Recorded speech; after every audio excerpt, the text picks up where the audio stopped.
Bonsoir à tous, bienvenue en ce vendredi 1er octobre 2021 à l'école du sabbat annexe de l'église d'Oreb.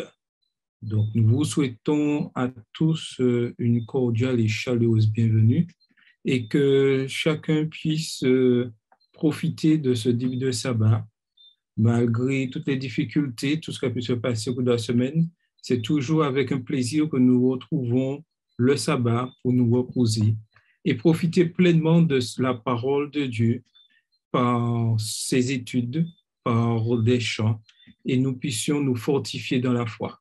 En tout cas, bienvenue à tous et merci d'être présents en ce soir. Pour continuer notre rencontre, nous allons commencer chanter au numéro 251 de notre hymne louange et nous allons le chanter avec Carole. Bonsoir Carole. Bonsoir Charles, bonsoir à tous. J'espère que vous avez passé une belle semaine sous le regard de Dieu. Déjà, bienvenue à tous sur la plateforme. Et le fait que nous soyons là, c'est certainement une autre grâce de notre Dieu. Donc, bon sabbat à tous et nous allons chanter ensemble. Pour nous, la vie est un voyage. Comme d'habitude, vous chantez avec moi de chez vous, même si vos micros sont fermés. On y va? Pour nous, la vie est un voyage. Nous marchons au séjour divin. Déjà, nous voyons le rivage. Notre épreuve touche à sa fin. Amis à la terre nouvelle, voulez-vous venir avec nous? Hâtez-vous, Jésus nous appelle. Oh, venez, pourquoi tardez-vous? Oh, puisque Jésus nous invite dans son doux ineffable amour, suivons-le bien vite, marchons au céleste séjour. Amis à la terre nouvelle, voulez-vous venir avec nous? Hâtez-vous, Jésus vous appelle. Oh, venez, pourquoi tardez-vous? Et si parfois l'épreuve amère accable nos cœurs abattus, pensons à la nouvelle terre, pensons à l'amour de Jésus. Amis à la terre nouvelle, voulez-vous venir avec nous? Hâtez-vous, Jésus nous appelle. Oh, venez, pourquoi tardez-vous? Merci à tous, à tout à l'heure. Merci Carole. Donc, je vais inviter chacun à incliner la tête et je ferai la prière pour commencer notre programme. Seigneur Dieu, nous voulons te remercier pour cette semaine que nous avons permis de passer sur ton roi béni. Alors que nous commençons ce nouveau sabbat, nous voulons te remercier pour tout ce que tu as fait pour nous. Tu nous as protégés, tu nous permets d'être en vie en ce moment. Permets que nous puissions pleinement profiter du sabbat et que ce moment d'étude, d'instruction ce soir puisse nous faire du bien. Nous avons une pensée pour ceux qui sont malades, ceux qui souffrent par la maladie et par d'autres souffrances. Permets qu'ils puissent toujours s'accrocher à toi et avoir cette paix, Seigneur. Nous plaçons ce programme entre tes mains. T'avons prié ton Fils et pour ta gloire. Amen. Donc, nous continuons notre programme et nous allons continuer la partie instruction comme nous avons commencé depuis 3 mois. Nous allons continuer l'instruction du manuel d'église Et ce soir, nous continuons la deuxième partie. Nous avons vu la semaine dernière la discipline ecclésiale.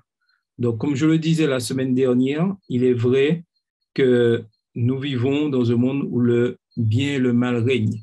Et malheureusement, il y a des fois des décisions, nous devons prendre des décisions qui sont assez fois difficiles, mais lorsque nous sommes accompagnés par le Saint-Esprit, par la parole de Dieu, nous n'avons aucune crainte.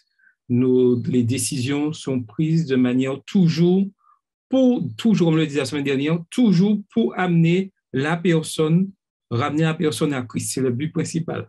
Et en ce soir, nous allons voir et toujours la discipline ecclésiale, les personnes non consacrées qui résistent à la discipline. Alors, nombreux sont ceux qui n'ont pas la discrétion de Josué et n'ont pas pour tâche particulière de s'enquérir des torts et de traiter promptement les péchés se trouvant parmi eux. Que ces personnes évitent de gêner ceux qui ont été chargés d'accomplir ce travail. Qu'elles ne se mettent pas en travers de ceux qui ont ce devoir à accomplir. Certains tiennent absolument à questionner, à mettre en doute et à critiquer tout cela parce que d'autres font le travail que Dieu ne leur a pas confié à eux. Ils font directement obstacle à ceux à qui Dieu a confié la charge de censurer et de corriger les péchés quand ceux-ci ont pris le dessus afin que sa désapprobation soit épargnée à son peuple. Si parmi nous se produisait un cas similaire à celui d'Acan, beaucoup accuseraient les personnes chargées de remplir le rôle de Josué dans la mise au jour du tort, d'être animées d'un esprit méchant, de toujours chercher le mauvais côté des gens. Dieu ne doit pas être pris à la légère et ses avertissements ne sauraient être impunément négligés par un peuple pervers. Et je continue. Ceux qui, dans la crainte de Dieu, s'efforcent de libérer l'Église des obstacles qui entravent sa marche et de mettre fin à des abus criants, ceux qui désirent voir le peuple de Dieu abhorrer le péché et avancer dans la pureté, afin que le nom du Seigneur soit glorifié, ces hommes-là trouveront toujours de la résistance chez ceux qui ne se consacrent pas à Dieu. Donc, tout ceci pour nous dire que Dieu nous a donné une mission pour accomplir fidèlement cette mission et que cette tâche n'est pas du tout facile. Mais avec l'aide du Saint-Esprit, nous pouvons réussir cette mission. Mais sachant que lorsque nous nous engageons dans cette voie, dans la fidélité à ce que Dieu nous demande, nous aurons toujours des obstacles. Mais nous devons savoir que nous devons résister au péché, nous consacrer pleinement à Dieu, car ceux qui sont à l'opposé, ceux qui sont contre la parole de Dieu, feront toujours tout pour empêcher l'Église de Dieu avancer. Mais lorsque nous sommes remplis du Saint-Esprit et nous avons décidé d'être garants de la parole de Dieu, nous savons qu'avec Christ, la victoire est au bout. Donc, je continue toujours. L'importance, et là, cette partie est très importante pour nous en tant que membres d'Église, comprendre que le but important de l'Église, c'est la sauvegarde, la discipline. Le but de la discipline ecclésiale, c'est la sauvegarde de l'unité de l'Église.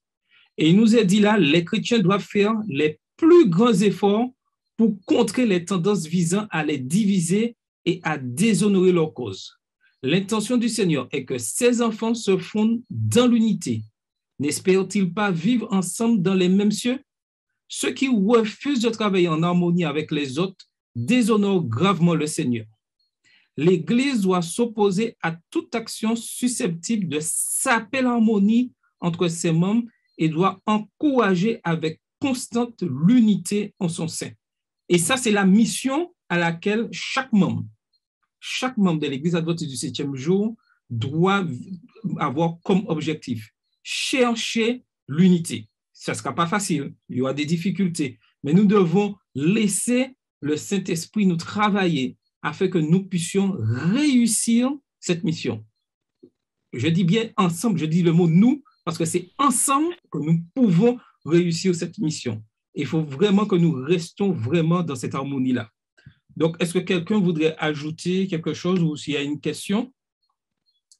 Et je profite de souhaiter la bienvenue à Pasteur Luciat, qui aura l'occasion à nous parler tout à l'heure, que dès aujourd'hui, c'est le pasteur de notre église ici à Oreb. Alors, y aurait-il des questions ou un complément d'information sur ce point-là, où nous devons tout faire pour chercher l'unité. Bien que tous les membres d'Église soient égaux en droit en son sein, aucun membre individuel, aucun groupe ne peut lancer un mouvement, former une organisation ou essayer d'encourager une tendance visant à atteindre un objectif ou enseigner une doctrine ou un message qui ne soit pas conforme aux objectifs et enseignements religieux fondamentaux de l'Église. Nous sommes unis. Si je ne peux pas décider un matin comme ça et puis j'ai une bonne nouvelle et aller à l'encontre des principes de l'Église. Nous sommes tous garants de cette unité. Pareille démarche, il nous a dit là, reviendrait à fomenter dans l'Église un esprit de division et à favoriser la dislocation de son témoignage et ferait ainsi obstacle à l'accomplissement des obligations de l'Église envers Dieu et envers le monde.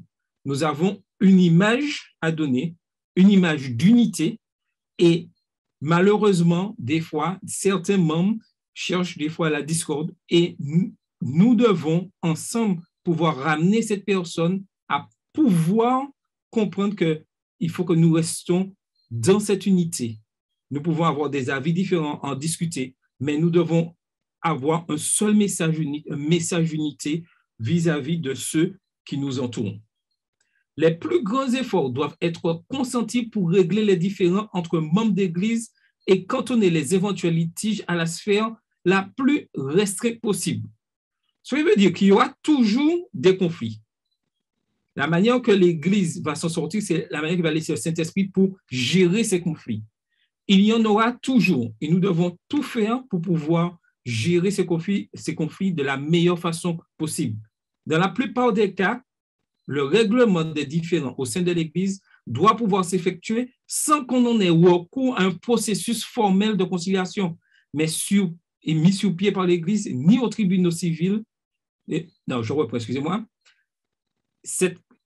Le règlement des différends au sein de l'Église doit pouvoir s'effectuer sans qu'on ait recours à un processus formel de conciliation mis sur pied par l'Église, ni aux tribunaux civils. Tout ceci pour nous dire que c'est la Bible, nous devons centrer les choses sur la Bible et pouvoir ensemble discuter et résoudre les problèmes. Oui, Carole, tu voulais intervenir? Ton micro, Carole. Ton micro est fermé. Oui, voilà, bonsoir. Donc, je disais, c'est juste pour dire qu'il y a quelqu'un qui a levé la main. Donc, peut-être qu'il y aurait une question ou une Je intervention. n'avais pas vu. C'est qui veut intervenir? C'est Philippe. Philippe. Ah oui, OK. Voilà, et je voulais ajouter pour confirmer, c'est très important ce que tu viens de lire avant, que l'unité, au niveau de l'unité et on ne doit pas faire des trucs individuellement.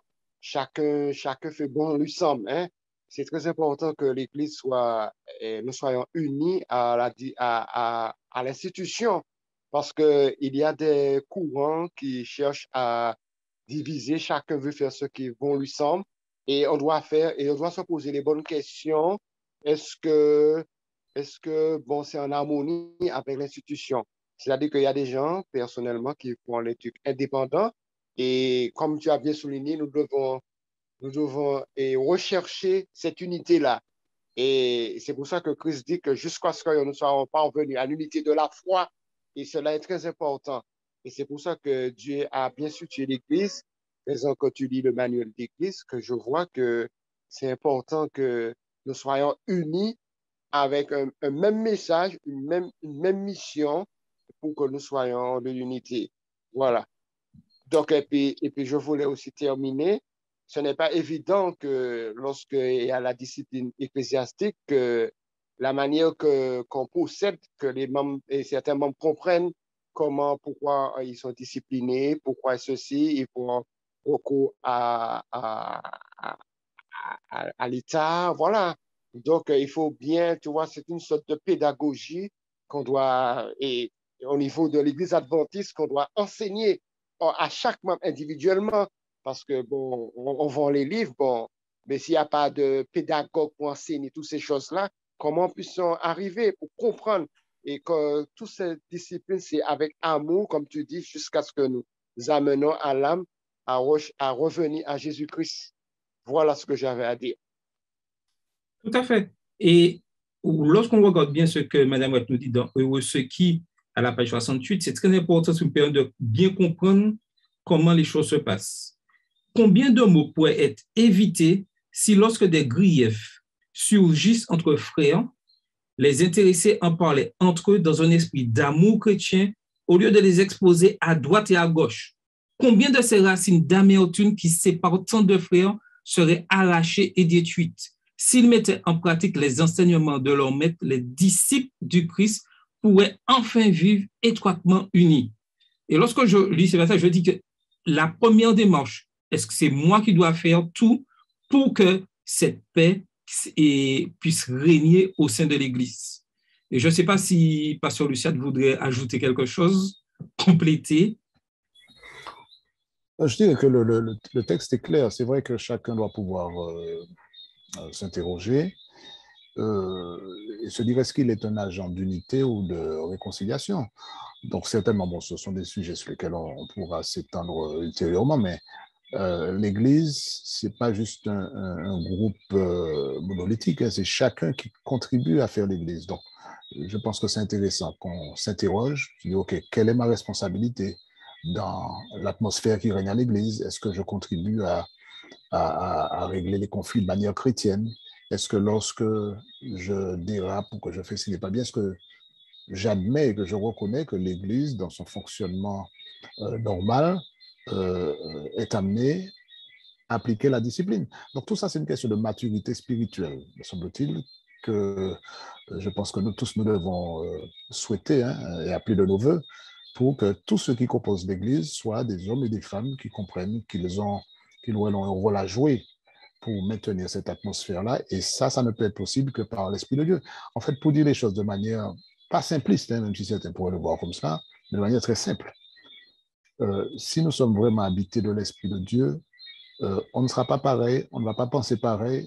Ça ne veut pas dire que tout sera simple, mais je pense qu'on ne tombera pas dans les travers qui sont diaboliques, hein, qui sont la haine, la violence, etc. Et qu'on démontrera la présence de l'Esprit de Jésus en nous en étant non seulement des acteurs de la paix, de l'harmonie dans l'Église et en dehors, mais en favorisant justement cela dans nos rapports avec les autres et dans les situations que l'on confronte. Donc c'est un vaste sujet qui est transversal, hein. Tous les aspects de la vie de l'Église sont intégrés dans cette notion-là. Et je pense que le diable n'attend qu'une chose, c'est justement de créer, et il a une expertise dans ce domaine-là, de créer justement une faille pour que l'Église ne soit plus crédible. Donc ça passe par des points comme ceux-là, que je crois que c'est une bonne chose que le manuel d'Église en parle, mettre les enseignements du Christ en pratique, vivre étroitement avec lui. Je reprends le portée du texte. Je pense que ça éliminerait bien des litiges, des différends qui sont totalement inutiles et qui font un tort immense. Donc, soyons tous des acteurs pour que ça devienne réalité. Tout à fait. Soyons tous les acteurs principaux pour pouvoir changer les choses. Et dans Témoignage pour l'Église, la sœur White continue en disant « Les discordes, les disputes et les procès entre frères sont une honte pour la cause de la vérité. Ceux qui agissent ainsi exposent l'Église au ridicule de ses ennemis et font triompher les puissances des ténèbres. Ils ouvrent à nouveau les blessures du Christ et le livrent à la honte publique en ignorant l'autorité de l'Église. Ils font preuve de mépris pour Dieu qui donna à l'Église cette autorité. Et c'est là l'importance de se laisser diriger par le Saint-Esprit lorsqu'on fait face à un conflit. Ne pas être celui qui va envenimer les choses. Nous devons être des artisans de paix et pouvoir, même si nous avons raison, entre guillemets, à 100%, dire que nous avons tort, accepter que nous avons tort, afin qu'il y ait une paix, renoncer des fois à nos droits pour avoir cette paix. Et pour arriver à ce stade-là, il faut que le Saint-Esprit, la parole de Dieu, ait fait ce travail en nous. Et ça, c'est très important de comprendre que nous devons tout faire pour pouvoir garder cette paix au sein de l'Église. Et dans la même l'Église, il continue à dire, le choix de porter un litige devant les tribunaux civils est souvent le fait d'un esprit querelleur, à la fois résultat et révélateur de l'égoïsme humain. Ce genre d'approche empreinte d'hostilité doit être découragé par une Église qui désire manifester l'esprit du Christ. l'altruisme chrétien amène, lui, les disciples de Jésus à souffrir d'être dépouillés. 1 Corinthiens 6, verset 7. Plutôt que de faire un procès devant les injustes, entre guillemets, et non pas devant les saints. Et comme je le disais tout à l'heure, même si on a raison à 100%, lorsque nous voulons chercher la paix, il faut accepter de prendre les torts pour clôturer l'affaire et accepter qu'on perde, même si je dois perdre sur ce que je dois, accepter d'y aller. Oui, alors il y a Bruno qui voulait intervenir. Oui, bonsoir à tous. Bonsoir Bruno, tu vas bien? Oui, bon sabbat. À toi aussi. Juste dire que pendant que j'écoute attentivement ce qui se dit, je me dis que la servante du Seigneur a été claire dans ses écrits. Donc, en Pacifique, elle nous dit que le disciple doit travailler ardemment pour les âmes. Donc, pas l'un contre l'autre, pas pour qu'il y ait des petites guerres, pas pour qu'il y ait aucun conflit et quoi que ce soit, mais travailler ardemment pour les âmes.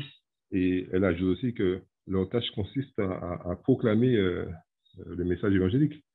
Donc, lorsqu'on a devant les yeux ces deux messages-là, c'est clair qu'on va se focaliser sur ça et ce sera toujours focus le Christ, celui qui confie cette mission, et avoir la tâche qui consiste à proclamer cet évangile de paix. Et bien, on va s'appliquer à ça et savoir qu'il faut, en tant que disciple, qu'il faut travailler ardemment pour le salut des âmes. Et bien, on va travailler ardemment pour le salut des âmes et on ne va pas chercher à mettre des bâtons dans les roues, on ne va pas chercher à ce qu'il y ait des... parce que sinon, finalement, ce qui se passe, c'est qu'on fait 2 pas en avant et 5 en arrière. Ça, c'est la vie de Bruno. Que Dieu nous aide, parce que c'est ça. Et finalement, on ne se rapproche jamais de l'objectif. C'est 2 pas en avant et 5 en arrière. Donc, du coup, on est en train de stagner, on est en train de faire des choses contraires. Pourquoi? Parce que le but, c'est de s'aimer les uns les autres, de rester unis et d'accomplir la mission ensemble.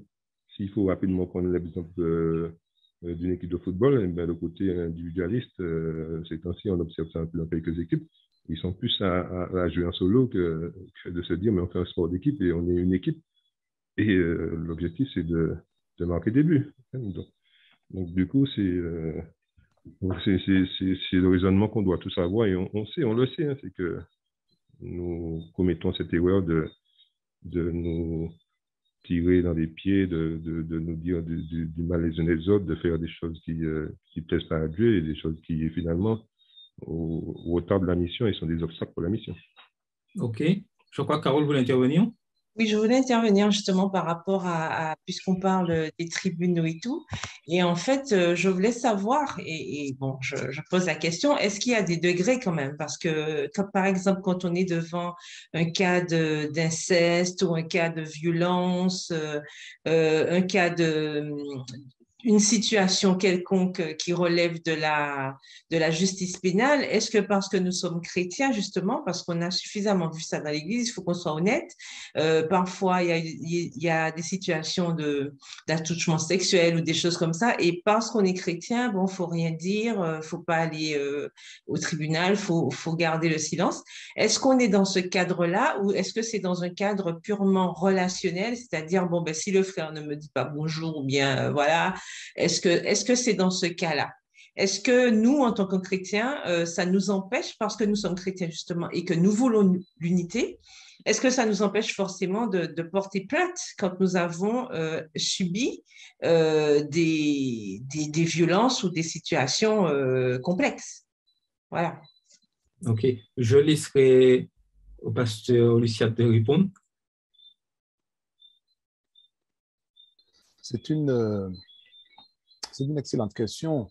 Mais je crois que ce n'est pas du tout l'esprit du texte que de dire que la présence d'un chrétien est incompatible avec le tribunal. Pas du tout. D'ailleurs, ça peut être une excellente chose d'aller au tribunal. Elle a donné quelques exemples. Je crois que la pensée, l'esprit même du texte, c'est simplement de dire que quand on est chrétien, quand on est animé de l'esprit du Christ, on aura des conflits, bien entendu, parce qu'on peut être enfant de Dieu et avoir des conflits. Il y a des gens qui vont vous créer des problèmes, etc. C'est de faire triompher l'esprit chrétien, c'est-à-dire la capacité de pardonner, la capacité dans mon relationnel de faire valoir justement ces qualités chrétiennes qui vont m'amener à une résolution. Mais il va arriver, et pour moi, ce n'est pas du tout incompatible avec ce que le texte enseigne, il va arriver qu'on ait des situations où la manière chrétienne sage et responsable de régler l'affaire soit d'aller au tribunal. Alors, on a pris des cas extrêmes hein, qui sont, par exemple, les cas d'agression sexuelle, etc. J'ai beau être chrétien et pardonner à l'individu, la meilleure manière pour moi de lui montrer que je l'aime, c'est de lui permettre justement de faire face à ses responsabilités, de répondre devant les autorités des actes dont il s'est rendu coupable et de parfois même, selon la législation du pays, de devoir payer le prix, soit par un séjour en prison ou par une pénalité quelconque. Donc, je crois qu'il faut bien comprendre que l'Esprit nous dit, voilà, c'est pas dès qu'il y a un conflit, ça y est, c'est les tribunaux avec les hommes qui vont régler ce que deux chrétiens peuvent régler entre eux parce qu'ils sont censés être animés de l'Esprit de Dieu et ils ont des valeurs chrétiennes bibliquement fondées. Donc, c'est toujours dommage quand deux personnes ne s'entendent pas alors qu'elles prétendent connaître Christ. Donc, je crois qu'il faut éviter de tomber dans l'extrême, comme ceux qui disent, voilà, mais la Bible dit qu'il ne faut pas aller devant les tribunaux, donc ça y est, donc ils ne veulent même pas passer devant le tribunal. Il n'y a aucune incompatibilité à aller devant le tribunal. Parfois, ce sont les tribunaux qui permettront à certaines situations de trouver une issue et d'amener les uns les autres à prendre leurs responsabilités. Mais nous avons un avantage sur ceux qui ne connaissent pas Christ et qui vont tout voir à travers le tribunal en matière de solution. Alors qu'en réalité, je crois que les chrétiens doivent se dire, ben, nous en tant que chrétiens, contrairement aux autres, on a une bonne raison d'avancer en ayant des outils que la Bible nous donne. Je peux pardonner à mon frère, je peux chercher à le comprendre, je peux faire passer, je ne sais plus qui le disait tout à l'heure, l'intérêt de l'autre au-dessus du mien. C'est tout ça qui permet justement aux situations de trouver une issue favorable. Ça ne veut pas dire que ce sera simple, ça ne veut pas dire qu'on aura toujours ce qu'on veut, mais ça veut dire qu'on aura donné un témoignage chrétien. Et on aura donné un témoignage qui va porter du fruit quand les gens vont voir qu'on est capable de perdre certaines choses, mais de rester en paix avec Dieu et de démontrer que justement, notre patrie, c'est le ciel et ce n'est pas ici. On peut amener quelqu'un au pied de Jésus par ce témoignage-là, plutôt que d'aller en injuriant et avec un coutelas devant le tribunal en train de traiter les gens de toutes sortes de noms d'oiseaux. Donc, les chrétiens ont un avantage certain, il faut le faire valoir, mais il n'y a aucune incompatibilité entre être chrétien et se retrouver au tribunal dans certains cas de figure qui sont parfaitement légitimes. À nous de faire preuve de sagesse pour savoir dans quel cas ça peut être nécessaire. Et je pourrais ajouter que même si on va dans les tribunaux, on devrait avoir un comportement de chrétien.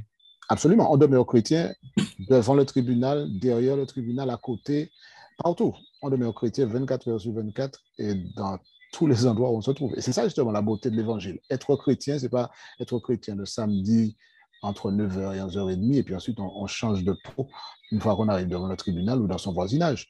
Je crois que c'est ça le défi et en même temps la beauté. Dieu nous permet de démontrer au monde que voilà, oui, il y a un problème, on est au tribunal, mais ce n'est pas parce que je me retrouve au tribunal, parce que les circonstances ont fait que je dois arriver là. Je demeure digne, je demeure chrétien, et les valeurs chrétiennes triomphent dans mon langage, dans mon attitude, dans les choix que je fais, etc. Donc, en maturité chrétienne encore. Oui, tout à fait. On revient là. Donc, je continue. S'il est vrai qu'il y a dans notre monde moderne des circonstances où l'on peut souhaiter recourir à la juridiction des tribunaux, et c'est ce que tu disais tout à l'heure, pasteur, les chrétiens devraient préférer s'en remettre à l'autorité de l'Église. Ils ne devraient donc avoir recours à une procédure judiciaire que dans les cas qui relèvent manifestement des tribunaux civils et non de l'autorité de l'Église, ou bien dans ceux où l'Église reconnaît qu'elle n'a pas la qualité pour régler un litige. En tout état de cause, de tels procès ne devraient pas être des manœuvres inspirées par un esprit de vengeance, mais ils devraient être motivés par le désir d'obtenir un arbitrage et de régler les différends à l'amiable. Et on continue. Voici quelques exemples non limitatifs de cas de ce genre. Problème d'indemnisation par les assurances, disputes concernant les limites de biens fonciers et ou la propriété de tels biens, questions soulevées dans l'administration d'héritage et de décisions concernant la garde d'enfants mineurs. Et c'est là, en tant que chrétiens, que nous devons porter un véritable témoignage car des fois, nous sommes confrontés avec certains voisins qui sont mal intentionnés vis-à-vis de nous, et des fois, nous sommes dans des conflits familiaux, mais nous devons avoir une attitude remplie du Saint-Esprit pour faire face à ces choses et pouvoir montrer que même si nous sommes attaqués, mais étant donné enfants de Dieu, nous savons répondre par l'Esprit de Dieu correctement afin, toujours, notre but, comme je l'avais dit au début de l'instruction du manuel d'église, notre but, c'est d'amener d'autres personnes à Christ. Donc, quelles que soient les situations,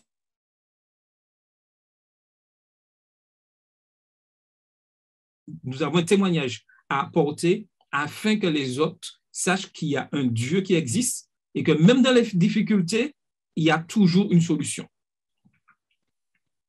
S'il faut que pour éviter le genre de litige mentionné dans 1 Corinthiens 6, l'Église instaure des procédures qui lui soient propres, tout en se conformant aux droits en vigueur, elle devra prendre garde constamment de ne pas se détourner de sa mission évangélique en se substituant à la compétence d'un tribunal civil. Et ça, nous devons faire vraiment attention à cela afin que l'Église ne prenne pas la place du tribunal. Chacun a sa mission. Et le plus souvent, l'ennemi de nos âmes cherche de manière à nous détourner de notre mission évangélique. Et des fois, certaines églises, certains comités, certaines églises se retrouvent à gérer plus de problèmes internes que de pouvoir accomplir cette mission évangélique à laquelle nous sommes passés. Et ça, c'est l'œuvre de l'ennemi afin de pouvoir nous déstabiliser. Il y a quelqu'un qui voudrait ajouter quelque chose? Philippe, tu voulais ajouter quelque chose? Non, j'écoute, non. Ok, d'accord. Donc, Dieu a un idéal pour les membres de son Église, qu'ils soient autant que possible en paix avec tous. Et c'est ce que l'apôtre Paul nous dit dans Romains 12, verset 18. L'Église dispose d'un processus facile d'accès, se déroulant avec une rapidité raisonnable pour régler les différends entre ses membres et se doit de l'exploiter. Si elle ne réagit pas à une demande d'assistance dans le règlement des différends ou si elle admet que la nature du problème fait que ce dernier échappe à sa compétence, on devra reconnaître que le membre d'église concerné a épuisé les possibilités de la procédure prescrite par la Bible et que nous avons vu la dernière fois pour le règlement des différends et que ce qui lui reste à faire désormais appartient à sa seule conscience. C'est-à-dire la démarche où il va voir son frère tout seul. Si le problème n'est pas résolu, il fait appel à un deuxième frère. Et si ce deuxième frère a le problème n'est toujours pas résolu, on fait appel aux anciens, puis après à l'Église pour pouvoir régler. Donc, toutes ces démarches sont importantes à respecter afin de pouvoir créer, je dirais, cette paix, cette harmonie, même dans les difficultés au sein de l'Église. Et comme vous le remarquez bien, il y aura toujours des différends. Oui, pasteur Lucia, tu voulais ajouter quelque chose?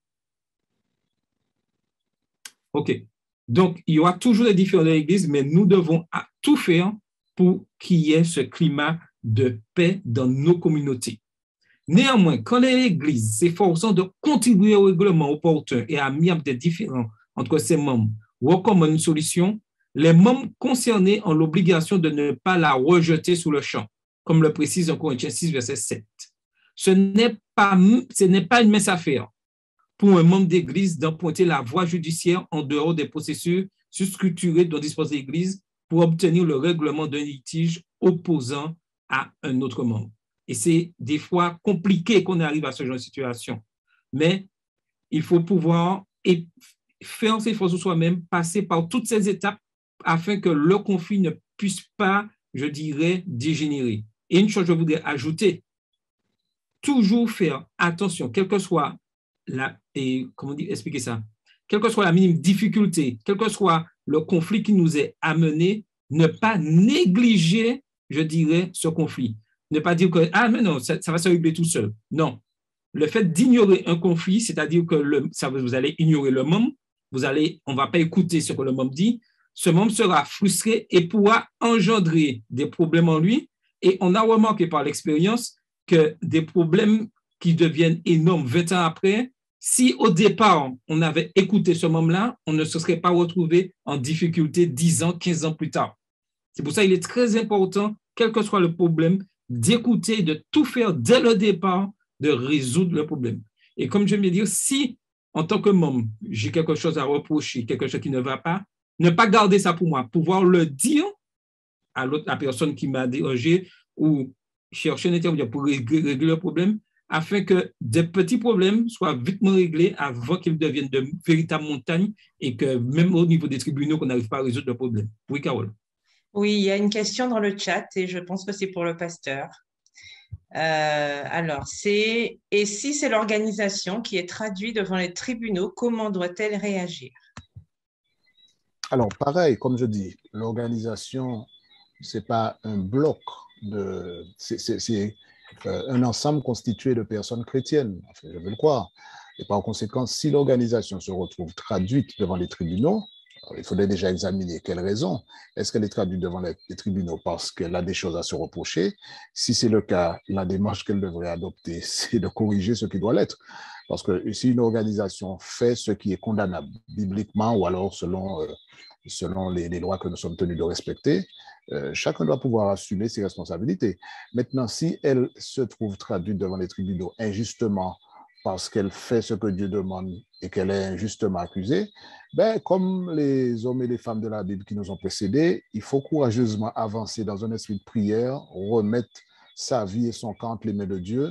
Et vous savez comment Paul parfois a eu l'occasion de faire de grandes plaidoiries devant les grands de ce monde. Je crois que Dieu inspirera ceux qui sont sincères, ceux qui lui appartiennent et qui défendent une juste cause, soit en leur donnant le courage d'affronter l'injustice, parce qu'il ne faut pas oublier que ce qu'on appelle la justice ici-bas n'est pas toujours juste dans le sens biblique du terme, d'accord? Ou alors, soit Dieu peut faire justice. Et aussi étonnant que ça soit pour certaines personnes, une porte fermée peut se retrouver être une porte ouverte parce que Dieu est passé par là et puis il a réglé la question. Donc, il faut remettre son cas entre les mains de Dieu. Mais en tant qu'organisation, là encore, il n'y a rien d'impossible. On peut se retrouver en tant qu'organisation traduit devant les tribunaux. La question que moi, je me poserais, c'est pour quelle raison? Est-ce que je suis devant les tribunaux parce que j'ai fait quelque chose de mal? Et dans ce cas, il faut assumer. Personne n'est au-dessus des lois. Et il peut arriver que l'on ait à affronter la justice. Je souhaite que non. Mais si c'est pour quelque chose qui est injuste, voilà, on peut se retrouver, parce que la loi de Dieu n'est pas la loi des hommes. Hein. Si nous, en suivant la loi de Dieu, on se retrouve en porte-à-faux avec la loi des hommes et que ça met l'organisation devant les tribunaux, je crois que ce sera une occasion de démontrer dans quel camp nous sommes. Est-ce que nous sommes dans le camp de l'agneau où nous sommes dans le camp de ceux qui s'opposent à la Nouvelle Jérusalem? Et là, il faut prendre ses responsabilités et puis accepter d'être injustement condamné ou bien d'avoir cette foi éclairée qui nous permet de dire, Seigneur, comme les jeunes Hébreux, si tu choisis qu'on périsse dans cette fournaise ardente, ainsi soit-il, mais nous croyons que tu as le pouvoir de nous délivrer. Et on peut réduire au silence des autorités, des gouvernements, des avocats ou je ne sais trop quoi qui voudraient mettre l'œuvre de Dieu en péril. Il ne faut pas oublier que c'est Dieu qui dirige le monde. Hein. C'est pas, les gouvernements sont des entités que Dieu permet d'être là pour pouvoir gérer certaines choses, mais c'est Dieu qui contrôle. Et si l'organisation appartient à Dieu et si l'organisation se remet entre les mains de Dieu, elle n'a rien à craindre. Elle n'a rien à craindre. Quand bien même elle se retrouve en prison comme Pierre ou Paul ou d'autres, je crois qu'il faut avoir une vision biblique, pas seulement une vision judiciaire pour dire, voilà, si on est est-ce qu'on va trouver le meilleur avocat? Qui c'est qui pourra bien nous défendre? Il ne faut pas oublier qui on est. Notre identité, c'est d'abord enfant de Dieu. Donc, la première chose, c'est de marcher selon les lois de Dieu pour être sûr de ne pas aller faire des bêtises qui vont nous amener au tribunal dans un premier temps. Et si jamais on est condamné injustement, ben, vivons comme des gens chrétiens, affrontons les épreuves, y compris celles-là, avec foi, avec courage, et Dieu fera ce qu'il a à faire, et nous ferons ce que nous avons à faire. Donc, je pense qu'il faut avancer confiant, mais je crois que le tout, c'est éviter de nous retrouver dans des situations que nous causons nous-mêmes. Comme disent les béatitudes, heureux ceux qui sont persécutés, mais pas ceux qui sont persécutés parce qu'ils sont des fauteurs de troubles. Parfois, on peut être persécuté parce qu'en voulant suivre Jésus, on subit les coups de l'ennemi. Il vaut mieux être dans ce cas de figure-là et compter sur Dieu, sachant qu'il nous protégera et que sa volonté s'accomplira pour nous. Et sa volonté est toujours la meilleure. Tout à fait. Donc, nous arrivons à la fin de notre partie ce soir. Nous continuons la semaine prochaine, si Dieu veut, à continuer à voir ces règlements d'autres exemples, mais surtout penser que c'est Dieu qui dirige toutes choses et que nous devons nous laisser diriger par le Saint-Esprit et être toujours, je dirais, des facilitateurs de paix. Voici le message que nous devons retenir en ce soir. Donc, que le Seigneur vous bénisse. Donc, nous allons maintenant passer au bulletin et nous commençons une nouvelle division. Et c'est Carole qui nous fera ce récit missionnaire ce soir. Alors, comme l'a annoncé Charles, nous passons dans la division de l'Asie et du Pacifique Nord. La semaine dernière, j'avais déjà eu l'occasion de rappeler les différents projets et donc nous les reverrons à la fin du récit. L'histoire d'aujourd'hui, en fait, vient de la Mongolie et c'est Erdénébat Brudrachcha, qui a 59 ans, comme vous pouvez voir l'image, qui nous raconte son expérience. Donc, il était en fait, alors l'histoire a pour titre « Les 2 miracles d'un opérateur de crochet de levage ». Donc, il travaillait sur un chantier de construction en Mongolie et il travaillait avec des crochets de levage.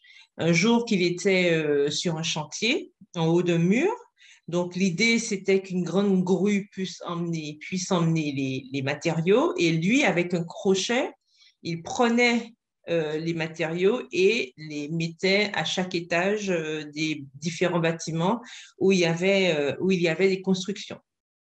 Et un jour, alors qu'il utilisait un gros crochet justement pour pouvoir soulever des matériaux qui venaient d'arriver avec cette grande grue, il était sur ce mur et malheureusement, le crochet qu'il avait s'est un petit peu disloqué, donc ça s'est décroché et malheureusement, il a perdu l'équilibre et il est tombé. Et il est tombé de 3 étages, en fait. Donc, au début, il a été conscient de cela et au final, il s'est évanoui. Et lorsqu'il s'est réveillé à l'hôpital, l'histoire nous dit que sa jambe était cassée et il a appris que sa moelle épinière avait été aussi touchée. Et on lui a expliqué qu'on ne pouvait pas encore l'amener à l'hôpital à cause de ces blessures-là, puisque vu la gravité de ces blessures, un médecin avait été dépêché sur le chantier plutôt que de le déplacer vers l'hôpital. Et il nous explique qu'à l'époque, en Mongolie, il y avait très peu de structures hospitalières comme il faut et les équipements médicaux n'étaient pas en nombre. Et le médecin ne savait pas vraiment, il ne pouvait pas lui expliquer exactement de quoi il souffrait. Mais il savait que son dos était brisé et c'est tout ce qu'il pouvait lui dire. Et il nous dit, Erdénébat, qu'il est resté alité et paralysé pendant 2 ans. Il ne pouvait pas bouger. Et pendant ce temps-là, il a dit que plusieurs étrangers étaient passés dans sa ville, mais il ne savait pas à l'époque qu'ils étaient là en tant que missionnaires et qu'ils répandaient l'Évangile. Il a 8 enfants et l'aîné se trouve, il nous dit, en 3e. Non, pardon, pas en 3e, mais en 4e. Son aîné se trouve en 4e. Et tous ces enfants, ils nous disent, sont allés dans les différentes réunions que ces étrangers, comme ils les appelaient, organisaient. Et il nous dit, bien que nous ne soyons pas des gens religieux, je ne leur ai jamais interdit d'y aller. Donc, ces enfants pouvaient, à leur guise, participer à tous les programmes. Et ils ont emmené les étrangers chez leur père. Au début, il ne comprenait pas trop ce qui se passait. Il ne faut pas oublier qu'il est alité, paralysé.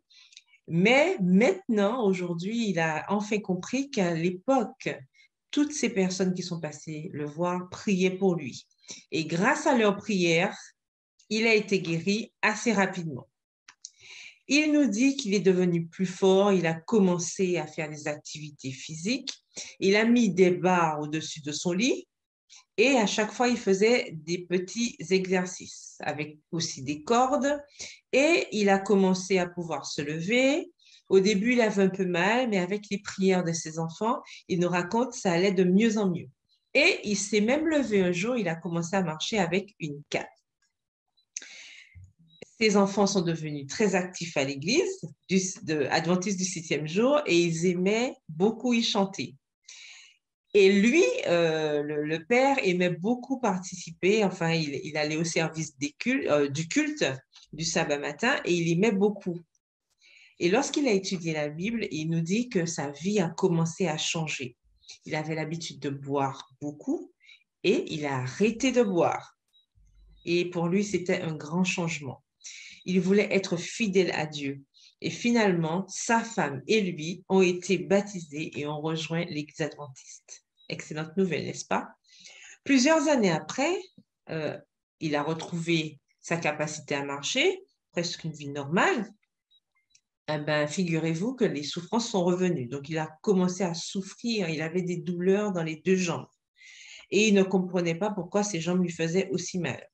Et il a eu très peur, bien sûr, parce qu'il se souvenait que quelques années auparavant, il avait été paralysé pendant 2 ans. Et là, après un examen médical, le médecin lui a dit, de manière assez pessimiste, qu'il devait se faire opérer, mais que c'était une opération risquée. Il lui a expliqué que sa colonne vertébrale avait été endommagée et que sa colonne avait besoin de soins. Donc, ils ont même demandé à sa famille de signer une décharge pour que l'hôpital ne soit pas responsable en cas de difficulté lors de l'opération. Il nous dit que sa femme et lui, ils ont beaucoup prié, les enfants aussi, et le pasteur de l'église a prié aussi pour lui. Et il pense que c'est grâce à toutes ces prières que son opération s'est bien passée. Grâce à Dieu, même les cicatrices de l'opération ont été guéries rapidement. Et il a été autorisé à rentrer chez lui 1 semaine plus tard. C'est vraiment un miracle. Aujourd'hui, il nous dit, je suis en bonne santé, ma famille est chrétienne et nous voulons que nos amis le deviennent aussi. Nous les invitons à notre église et certains sont venus, mais aucun de mes amis n'a donné son cœur à Jésus. Je ne suis pas inquiet car je crois que Dieu peut les toucher. En effet, Dieu m'a touché sur mon lit de malade. Mon travail est d'inviter et le travail du Saint-Esprit est de convaincre. Et c'est aussi le cas pour nous, n'est-ce pas? J'ai récemment invité d'autres amis à l'église et j'espère qu'ils viendront. Merci pour votre offrande du 13e sabbat de ce trimestre qui aidera à ouvrir un centre de style de vie adventiste dans la capitale de la Mongolie, Ulaanbaatar, où les gens peuvent recevoir un soutien pour arrêter de boire et apprendre à prendre d'autres décisions importantes concernant leur style de vie. Et dans la rubrique culturelle de ce soir, on nous apprend que la mission de la Mongolie, compte 6 églises et 5 groupes, avec 3061 membres sur une population de 3 269 000 habitants. Les adventistes du 7e jour représentent moins d'un dixième de la population de Mongolie. Le premier travail adventiste en Mongolie a été effectué par des missionnaires russes en 1926 à partir de Ayla en Manduchi en Chine. Ils ont publié les premières publications adventistes du 7e jour en mongol, un recueil de cantiques et 4 petits tracts. Les changements politiques ne permettant pas de travailler directement dans le pays, le travail a commencé en 1930 pour les Mongols en Mongolie intérieure, dans le nord de la Chine. En 1931, Otto Christensen a établi un quartier général de mission et un hôpital à Kalgan. La guerre et d'autres changements politiques ont empêché le travail en Mongolie jusqu'aux années 1990, lorsque les adventistes Frontier Missions ont commencé à travailler dans la région. La majorité de la Mongolie est bouddhiste, bien qu'un pourcentage important de personnes ne se réclament d'aucune religion. Parmi les membres de l'ethnie kazakh, l'islam est dominant. La majorité de la population est d'origine mongole, environ 95%, avec des minorités telles que les Kazakhs et les Tchouvaches. Donc, nous voyons que l'œuvre continue, Dieu continue à faire des miracles dans ces régions. Je vous invite à regarder votre questionnaire, vous pourrez voir à nouveau tous les projets de ce trimestre. Continuons à prier pour les membres de cette région et je vous donne rendez-vous la prochaine fois pour une prochaine histoire. À bientôt. Bon sabbat à tous. Merci, Carole, pour ce magnifique récit. Donc, comme je le disais tout à l'heure, nous avons avec nous le pasteur Luciat, qui, dès aujourd'hui, 1er octobre, est le pasteur de l'église des églises d'Oreb, église de Bérit, église de Bethel et l'église de Siloé. Donc, il a accepté notre invitation ce soir et en gros, c'est sa première intervention officielle en tant que responsable du district et nous lui souhaitons la bienvenue en ce soir et nous lui laissons lui dire quelques mots aux membres qui sont présents, même s'ils ne sont pas tous de l'église d'Oreb, mais qu'il puisse commencer à dire les premiers mots pour l'église d'Oreb et qu'est-ce qu'il attend de cette mandature de ces 4 ans avec nous dans ce district. Bienvenue à toi, pasteur Luciat. Merci beaucoup. Bonsoir à tout le monde et puis bon sabbat également, si je ne l'avais pas dit tout à l'heure. Alors, c'est vrai que bon, on aura l'occasion de se voir dans chacune des communautés Siloé, Oreb, Bérit et Bethel dans les jours qui viennent, au cours de ce mois et au-delà. Et on aura l'occasion de faire plus ample connaissance, mais déjà lors de ce premier contact, j'aimerais remercier Dieu justement pour le privilège qu'il nous accorde. Et je le vois toujours sous cet angle-là. Au-delà d'une simple affectation, je considère que c'est un privilège de servir Dieu et de servir avec nos compagnons de service. Donc, tous les membres d'Église font partie de la même équipe en ce qui nous concerne. Donc, nous avons une mission commune dont je souhaite, par la grâce de Dieu, que dans nos communautés respectives, avec toujours la mission en point de mire, on puisse jeter nos forces dans la bataille, travailler ensemble dans un esprit d'unité, avec courage. Et puis, je crois qu'à partir de là, on laissera Dieu agir, on laissera Dieu faire ce qu'il sait faire et ce qu'il doit faire. Et à partir de là, je crois qu'on verra se dérouler sous nos yeux la puissance de Dieu. Donc, des gens se donneront à Christ. Moi, c'est comme ça que je vois le ministère. Une occasion de se remettre entre les mains de Dieu pour qu'il nous utilise pour accomplir. Donc, maintenant, il nous utilise en tant qu'humains. Donc, chacun doit pouvoir se dire, voilà, aujourd'hui, c'est pasteur Luciat, demain, ce sera un autre, mais je suis toujours dans la mission. Je m'investis, je laisse Dieu m'utiliser. Et je souhaite, par la grâce de Dieu, qu'on grandisse ensemble, qu'on apprenne les uns des autres, et puis que les gens, nous voyant vivre, n'aient pas de doute dans quelle équipe nous sommes et où est-ce que nous allons. Et je crois que ce sera le mandat que chacun d'entre nous, nous devons garder à l'esprit. En tout cas, je nous souhaite de vivre ce sabbat-là pleinement. Je suis effectivement à partir de maintenant officiellement dans ce district, bien que je sois encore, puisque demain, si Dieu veut, il y aura une sorte de transition qui se fera et je suis appelé à être encore dans l'ancien district, mais dès le sabbat suivant, eh bien, je serai là et je ferai un petit peu le tour des églises. Donc, on aura largement le temps de se voir plus amplement, de faire connaissance encore davantage, mais d'ores et déjà, je suis content de vous rencontrer et je remercie Dieu pour le privilège qu'il me donne de servir dans ce secteur-là, avec vous et pour lui. Donc, le travail est devant nous, le chantier est immense, mais avec Dieu, nous pouvons faire des exploits. Donc, je m'inscris dans cette dynamique-là.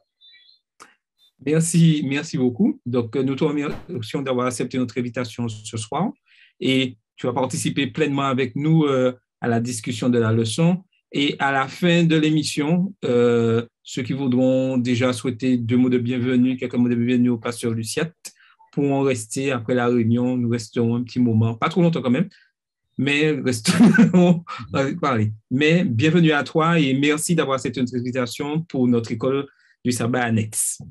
Merci. Donc, nous allons passer au moment un peu important, notre moment au compte de ce soir, où nous commençons un nouveau trimestre. Et l'étude, c'est sur le livre « La vérité présente dans le Deutéronome ».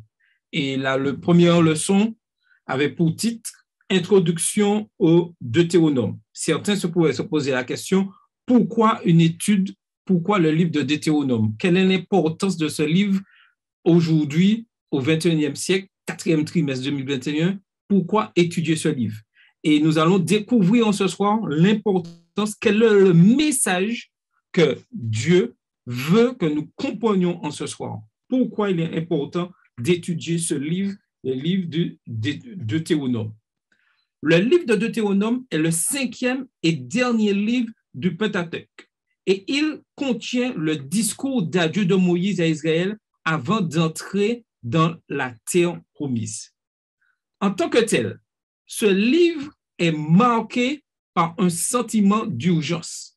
Moïse était sur le point de mourir et de quitter son peuple. Et le but de cette dernière parole était donc de leur rappeler les enseignements les plus importants de Dieu. Ce livre est donc une exposition de la foi d'Israël, un manuel pour les dirigeants du peuple afin qu'ils soient toujours sur la bonne voie. Et ceci est d'actualité pour nous au XXIe siècle, où nous devons vraiment prêcher ce message que Jésus revient bientôt. Donc, nous avons besoin de galons afin de puissions rester sur la bonne voie. Et le thème des leçons, c'est très important. Et il y en a 4 que j'aimerais que vous compreniez en ce soir. Le Dieu de l'histoire. Alors que Moïse s'adressait à son peuple, il leur rappela les événements passés de l'histoire dans lesquels Dieu les a sauvés de l'esclavage et les a sortis d'Égypte à travers les épreuves du désert. Et il est important pour nous de nous rappeler, en tant qu'adventistes du 7e jour, ce que Dieu a fait dans nos vies. Et je suis persuadé que chacun d'entre nous, Dieu a fait quelque chose. Donc, il est important que nous puissions nous rappeler ce que Dieu a fait pour nous. Nous avons un Dieu d'amour. Dieu étant d'amour, il tend la main à son peuple et agit en leur faveur. En réponse, le peuple de Dieu doit apprendre à aimer Dieu. Et lorsqu'on regarde notre existence, nos vies, notre cheminement en tant qu'adventistes du 7e jour, nous voyons que nous avons passé les mêmes étapes où Dieu est venu auprès de nous, nous a sortis du péché, nous a tendu la main, nous avons accepté. Et nous devons continuellement apprendre chaque jour à aimer notre Dieu. Et encore l'une des leçons, cette alliance que nous avons faite avec Dieu, c'est une relation réciproque entre Dieu et son peuple. Il prend la forme d'un contrat, d'une alliance entre Dieu et Israël. Et Dieu, nous avons fait ce contrat avec Dieu lors de notre baptême. Ce contrat d'alliance entre Dieu et nous. À quel stade sommes-nous aujourd'hui dans cette relation, dans cette alliance avec Dieu? Et le 4e point, c'est le peuple de Dieu. Israël est le peuple de l'alliance. Cette désignation ne suggère pas en aucun cas qu'ils sont supérieurs aux autres peuples. Cette alliance qui fut initiée avec Abraham implique la sainteté d'Israël et leur engagement par amour à craindre Dieu et à obéir à ses commandements. Et c'est là notre mission en tant qu'Église adventiste du 7e jour. Obéir, craindre Dieu, notre engagement par amour pour lui et obéir à ses commandements.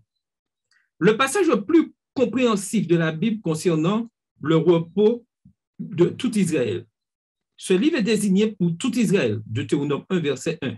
Une expression qui se réfère à la totalité du peuple, juste avant leur entrée dans la terre promise. Et vous pouvez voir cela dans Deutéronome 34, verset 12, Deutéronome 27, verset 9, Deutéronome 31, verset 1 à 7.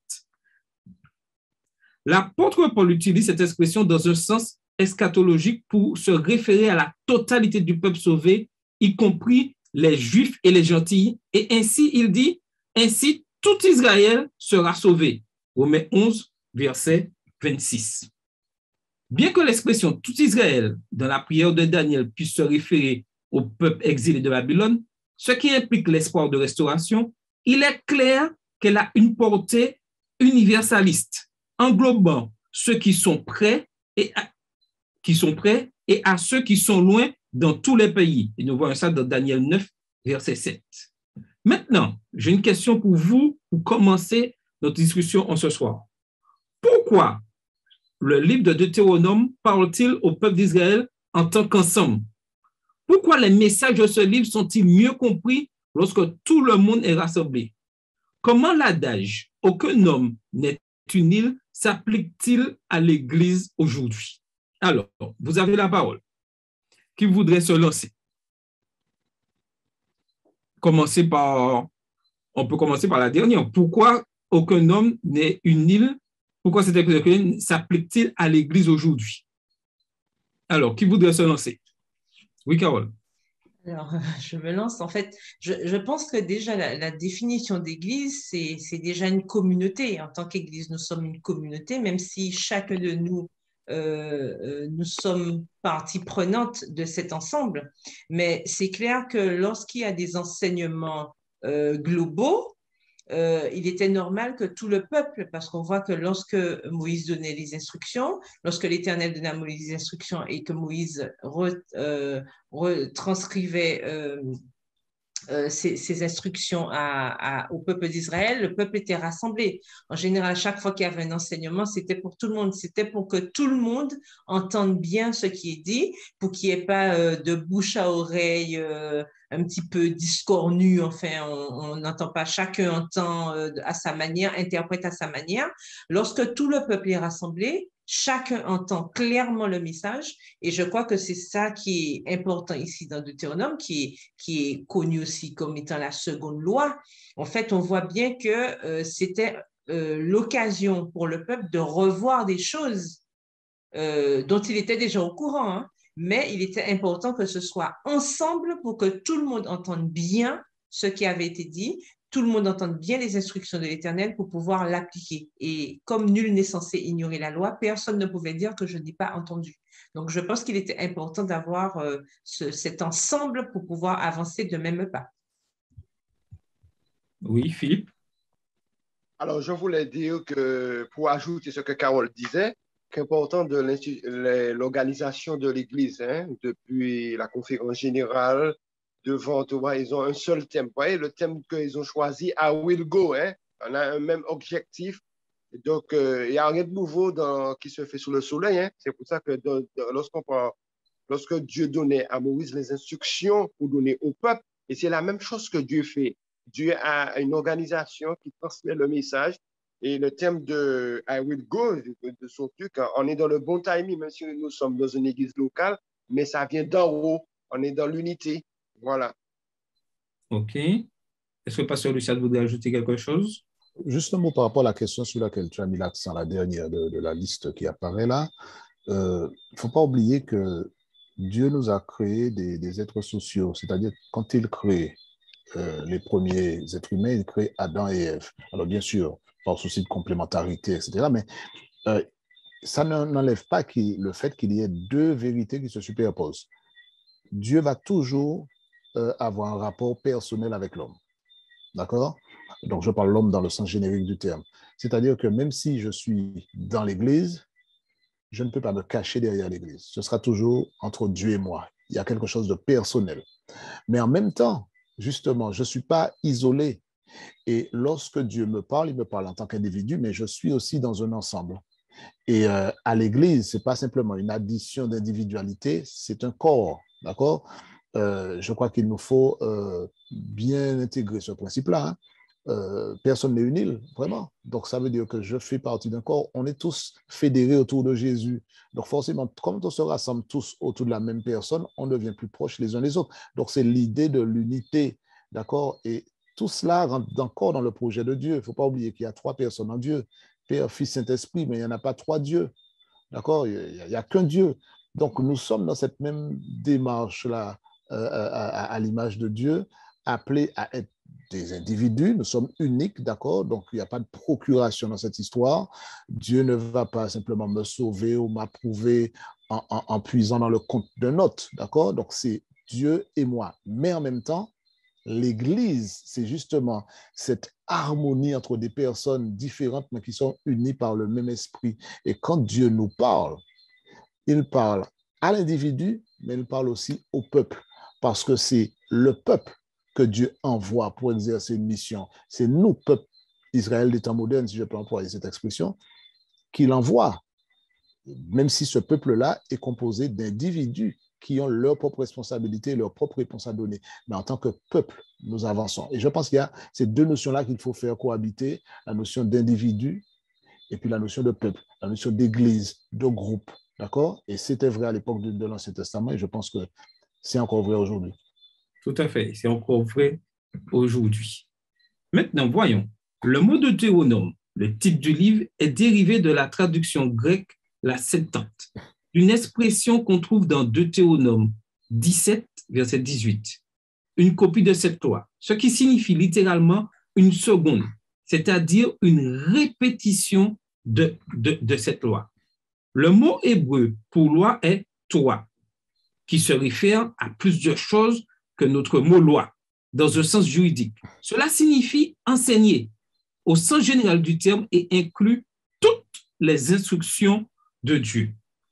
L'expression Deutéronome, cette seconde loi, décrit en effet le contenu du livre et vous pouvez voir ça dans Deutéronome 28, 61, Deutéronome 29, verset 21 et ainsi de suite. Nous sommes non seulement parce que c'est la répétition de la loi qui était donnée à l'origine sur le mont Sinaï, mais parce qu'il s'agit d'une révision des enseignements de Dieu. Fait significatif, le titre hébreu du livre, Devarim, paroles, ou voici les paroles, Deutéronome 1, verset 1, version du second, se réfère aux paroles prophétiques de Moïse, selon tout ce que l'Éternel lui avait ordonné de dire. Deutéronome 1, verset 3. Cela rappelle les derniers mots du livre des Nombres qui dit « Tels sont les commandements ». Nombre 36, verset 13, à comparer avec Deutéronome 1, verset 6. La question ce soir, pourquoi Moïse a-t-il eu besoin de répéter la loi? Donc, quel était le but? Pourquoi pensez-vous que Moïse a-t-il eu besoin de répéter la loi?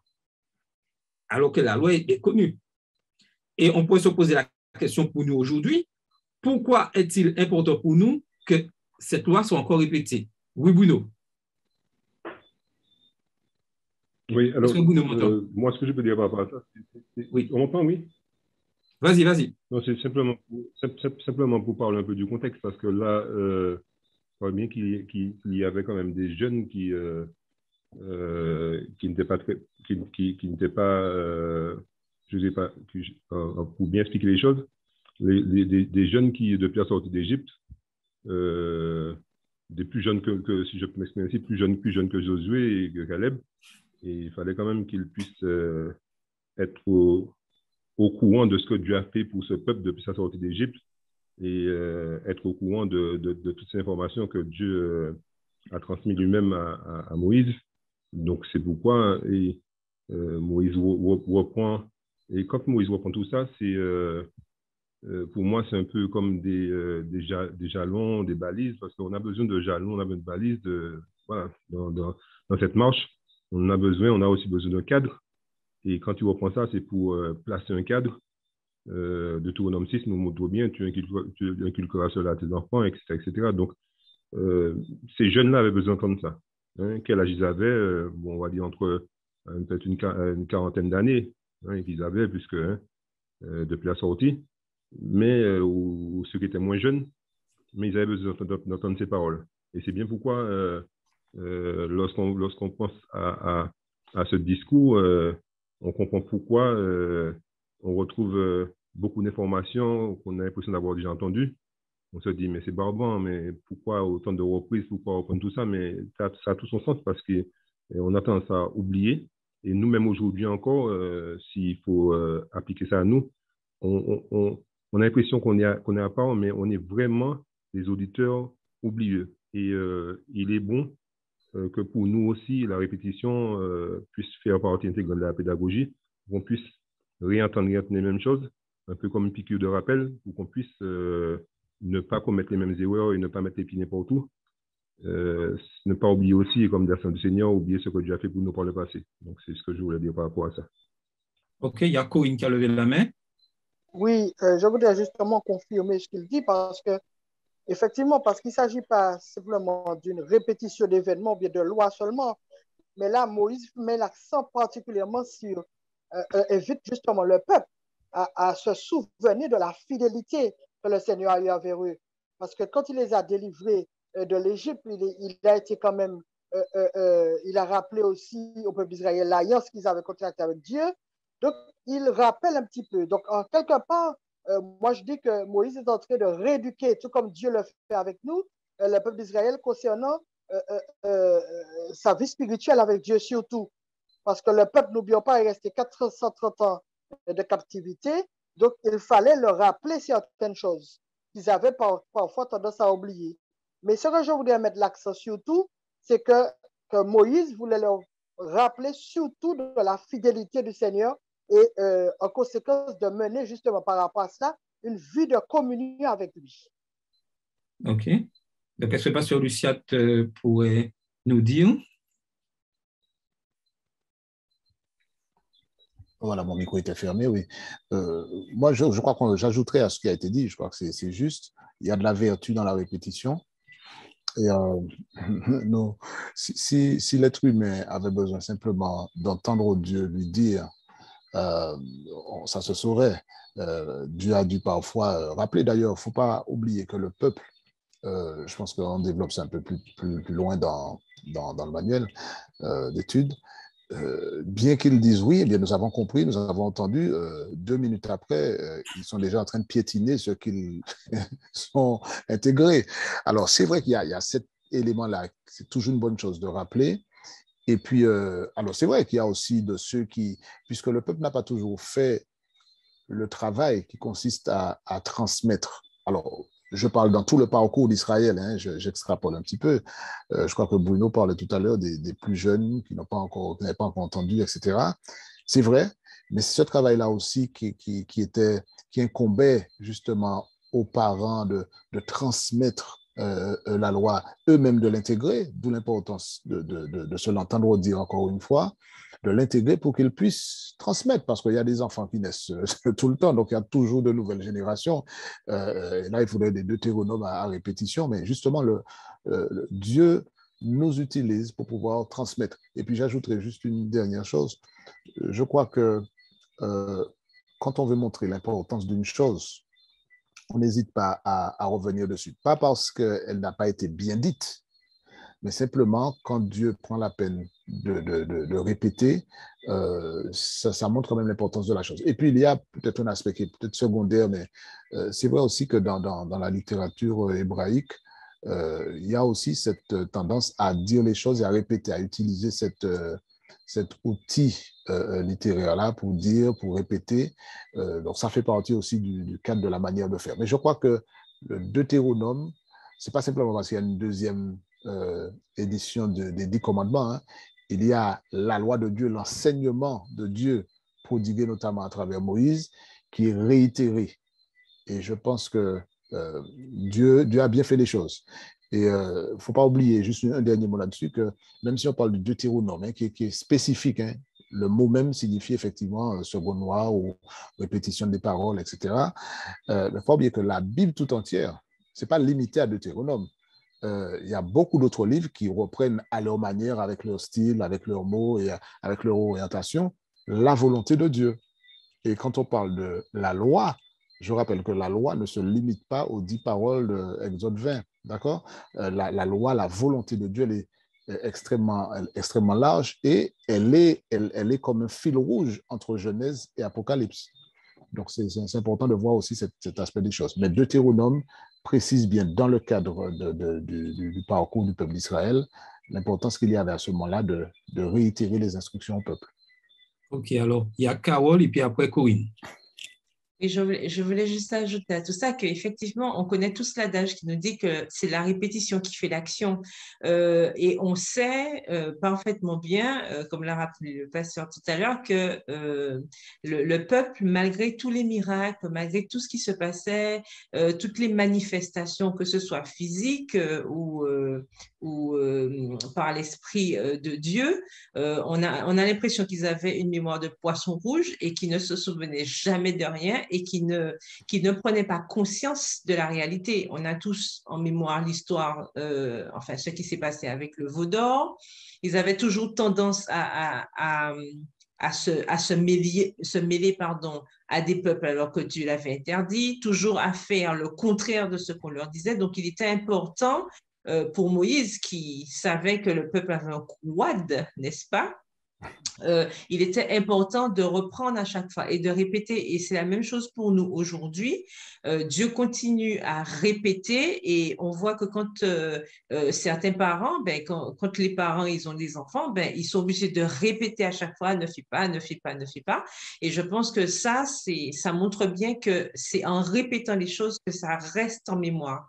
Et je pense que c'est pour ça aussi que Moïse, connaissant le peuple, voyant tout ce qu'il avait passé avec le peuple, je pense aussi que c'était une manière d'imprégner les choses pour qu'il puisse, et sachant qu'il allait bientôt partir, qu'il puisse se rappeler rappelez-vous que je vous avais dit ça, rappelez-vous ce que Dieu a fait pour vous, etc. Donc, en quelque part, c'était une manière de poser cette empreinte spirituelle sur le peuple. Et on sait que, encore une fois, ils ont fauté, mais au moins, la base était là. Donc, il était important de répéter. OK, il y a Corinne qui voulait intervenir. Oui, ce que je voulais dire aussi, c'est que quand on regarde aussi le Deutéronome dans son ensemble, la partie centrale même de Deutéronome, c'est le livre de la loi. Donc, Moïse, il était obligé d'en parler aussi. Et puis, quand on regarde aussi, même Josias, parce que quand il y a eu cette apostasie, où le livre de la loi avait disparu, et quand Josias a retrouvé le livre de la loi, cela a engendré aussi certaines réformes religieuses au sein du peuple. Donc, la loi, parfois, mais elle est fondamentale pour pouvoir permettre au peuple non seulement de se souvenir, mais de se recadrer et de refaire aussi une réforme religieuse en son sein. OK. Donc, on continue. Là, maintenant, nous allons voir 4 discours. 4 discours clés que Moïse adresse au peuple. Moïse s'adresse à son peuple dans 4 grands discours. Chacun d'eux sont introduits par la même expression. Voici les paroles, ou son équivalent, vous pouvez voir dans Deutéronome 1, verset 1, Deutéronome 4, 44, Deutéronome 29, verset 1, Deutéronome 31, verset 1. Le premier discours est un prologue historique, et on le voit dans les 4 premiers chapitres de Deutéronome, dans lequel Moïse retrace le voyage passé d'Israël de Sinaï à Canaan. Deutéronome, les chapitres 1 à 3. Le deuxième discours est une révision de la loi, Deutéronome 4, 44 à Deutéronome 28, verset 68. Le troisième discours est un rappel à respecter l'alliance, Deutéronome, les chapitres 29 et 30.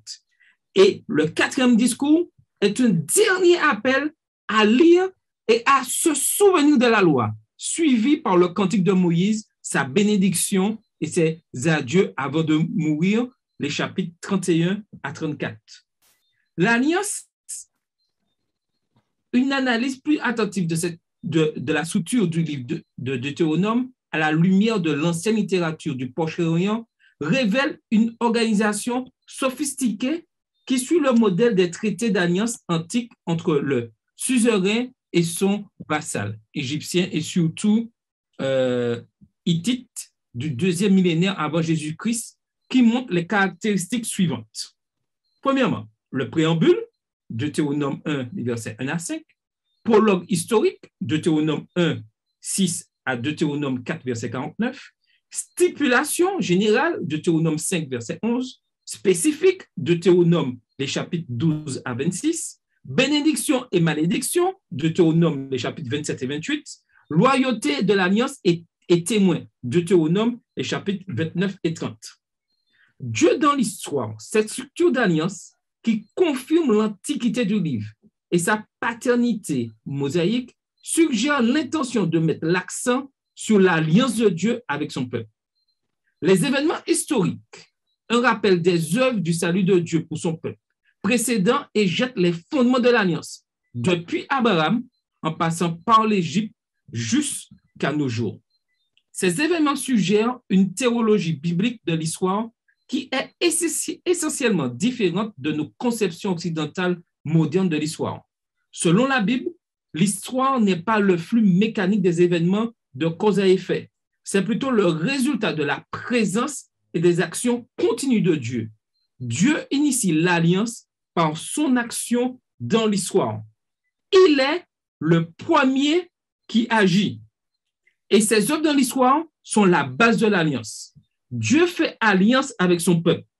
Deutéronome 5, verset 3, parce qu'il est le Seigneur qui les a sortis de la terre d'Égypte.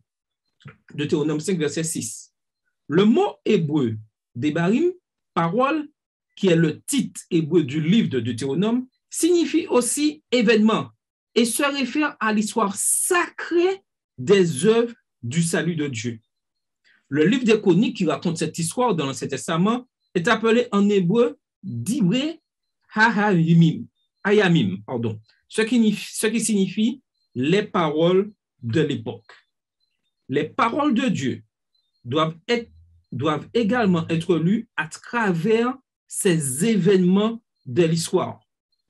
Et ma question maintenant, pour chacun d'entre nous, quelle leçon sur Dieu pourrions-nous tirer du fait que le même mot hébreu d'abord signifie parole et histoire? Alors, pour vous, quelle leçon sur Dieu pourrions-nous tirer de cela, de savoir que parole, ce mot signifie parole et histoire? Donc, vous avez la parole. Qui voudrait intervenir? Il n'y a pas trop difficile ma question. Ou peut-être Pasteur Lucien va répondre et puis les autres vont répondre après. Bon, j'aimerais bien justement ne pas monopoliser la parole pour que les autres puissent participer. Non, il y a plusieurs éléments qu'on peut apporter. Je vais juste donner un tout petit regard dessus. Je pense que c'est important pour nous, quand on considère Dieu, la Bible, notre expérience, de ne pas voir les choses de manière déconnectée, mais de toujours comprendre que la parole de Dieu n'est pas une parole qui s'évapore. D'accord? Quand Dieu parle, c'est pas voilà, une parole qu'il nous a donnée, et puis voilà, c'était bien, et puis après, demain matin, elle n'est plus. Donc, notre parcours dans l'histoire s'inscrit dans le cadre de la parole de Dieu. Donc, quand Dieu parle, c'est intéressant, eh bien, c'est l'histoire qui est en train de s'écrire. D'accord? Alors, à nous de nous poser la question, est-ce que nous nous inscrivons dans, est-ce que nous voulons que notre histoire soit écrite dans le cadre de la parole de Dieu? Donc, moi, je vois ce lien-là quelque part. Hein, c'est peut-être assez philosophique, mais la parole de Dieu, ce ne sont pas des histoires. Hein, parce que le mot histoire a plusieurs connotations. Quand on dit qu'il raconte des histoires, ça veut dire que ce n'est pas quelque chose de fondé, c'est quelque chose qui est quelque part assez frivole. Là, on parle de la parole de Dieu. Et on parle de l'histoire. Donc, moi, je vois l'histoire comme l'histoire d'un peuple, la marche d'un peuple dans le temps. Donc, je pense que la parole de Dieu doit accompagner notre cheminement. Donc, je pense que ce lien-là doit nous amener à comprendre que la parole n'est pas là juste pour la minute où elle est prononcée, mais qu'elle nous accompagne dans tout notre cheminement à travers l'histoire. Et c'est ce que je disais tout à l'heure, la parole qu'on lit dans Deutéronome, et c'est intéressant que Jésus, enfin, dans le Nouveau Testament, Deutéronome est cité. Il y a beaucoup de références hein, dans les auteurs du Nouveau Testament qui reprennent ce qui est dit dans Deutéronome. Donc, ça ne s'est pas arrêté juste avec les quelques chapitres du livre. À travers la Bible, la parole de Dieu accompagne. Dans toute l'histoire biblique, la parole de Dieu est là. Les paroles qu'il a prononcées, les instructions qu'il a données, la loi de Dieu. Donc, moi, je vois qu'on ne peut pas déconnecter parole et histoire, cheminement, parcours, avancé. Donc, ça nous amène à nous mettre en perspective. Oui. Alors, quelqu'un voudrait-il ajouter quelque chose avant que je puisse continuer, avant que tout est clair? Oui. Je voulais dire en complément de ce que disait le pasteur aussi, effectivement, on voit bien que à travers toute l'histoire, à travers l'histoire du monde, de toute façon, la parole a toujours été à la base. Donc, c'est pas étonnant que je pense qu'on peut tout à fait allier les deux, puisque au début de l'histoire du monde, c'est la parole qui a été la base de la création au départ, puisque Dieu disait et la chose se faisait. Donc, la parole a toujours été là et au fur et à mesure, on a vu décliner l'histoire de ce monde à travers cette parole. Et à la fin du monde, ce sera aussi une parole sans effet. Donc, on voit bien que la parole a un poids et Jean, le chapitre 1er nous le rappelle, Au commencement était la parole, et la parole était avec Dieu, la parole était Dieu. Donc ça, on sait tout ça et on voit bien que cette parole a toujours eu un poids. Et l'histoire du monde, justement, est basée sur ça. Donc, c'est pour montrer l'importance et la cohérence de Dieu aussi. C'est-à-dire que, et je suis entièrement d'accord avec ce que disait le pasteur, comme quoi tout est lié. C'est-à-dire que cette parole est liée à l'histoire de ce monde. Et on voit bien que à chaque fois que Dieu parle, quelque chose se passe. Et on sait que l'histoire marque les différentes phases du déroulement de la Terre. Et on voit bien que forcément, l'une et l'autre vont marche de pair. Donc, on ne peut pas faire cette séparation et Dieu ne peut pas être, on ne peut pas dire Dieu de l'histoire, Dieu de la parole. En fait, pour moi, Dieu, c'est ce tout-là, justement, c'est la parole et forcément, la parole implique l'histoire. Et donc, pour moi, c'est tout à fait à l'image de Dieu, quoi. C'est tout à fait Dieu, c'est-à-dire pas de séparation entre les deux. OK. Maintenant, je vais rajouter, Oui, je vais Corinne. juste rajouter justement par rapport à tout ce qui a été dit par rapport à la parole et l'histoire. Cela aussi nous montre aussi que Dieu, il est le maître de l'histoire et le maître de la parole. C'est-à-dire que c'est au centre, il est au centre de tout, que ce soit de l'histoire, que ce soit de la parole, il est le point central. OK. Alors maintenant, voyons un autre aspect, les principes d'amour. Le principe fondamental de l'alliance de Dieu avec son peuple est l'amour. Le verbe aimer se voit plusieurs fois dans le livre, non seulement pour se référer à l'amour de Dieu pour son peuple, Deutéronome 4, 37, Deutéronome 7, verset 8, Deutéronome 10, verset 15, Deutéronome 23, verset 5, ainsi de suite, mais aussi à l'amour d'Israël en réponse à Dieu, Deutéronome 6, verset 5, Deutéronome 7, 9 et Deutéronome 10, verset 12.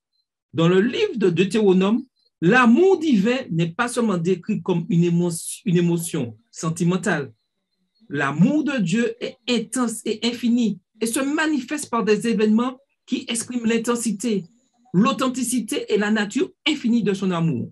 Grâce à cet amour qui créa les cieux et la terre, Deutéronome 10, 14, Deutéronome 4, 35, Dieu entra également dans l'arène des événements humains et sauva son peuple. En réponse à l'amour divin, Israël, le peuple de l'Alliance, est exhorté par Dieu. Tu aimeras l'Éternel, ton Dieu, de tout ton cœur, de toute ton âme et de toute ta force. Deutéronome 6, verset 5.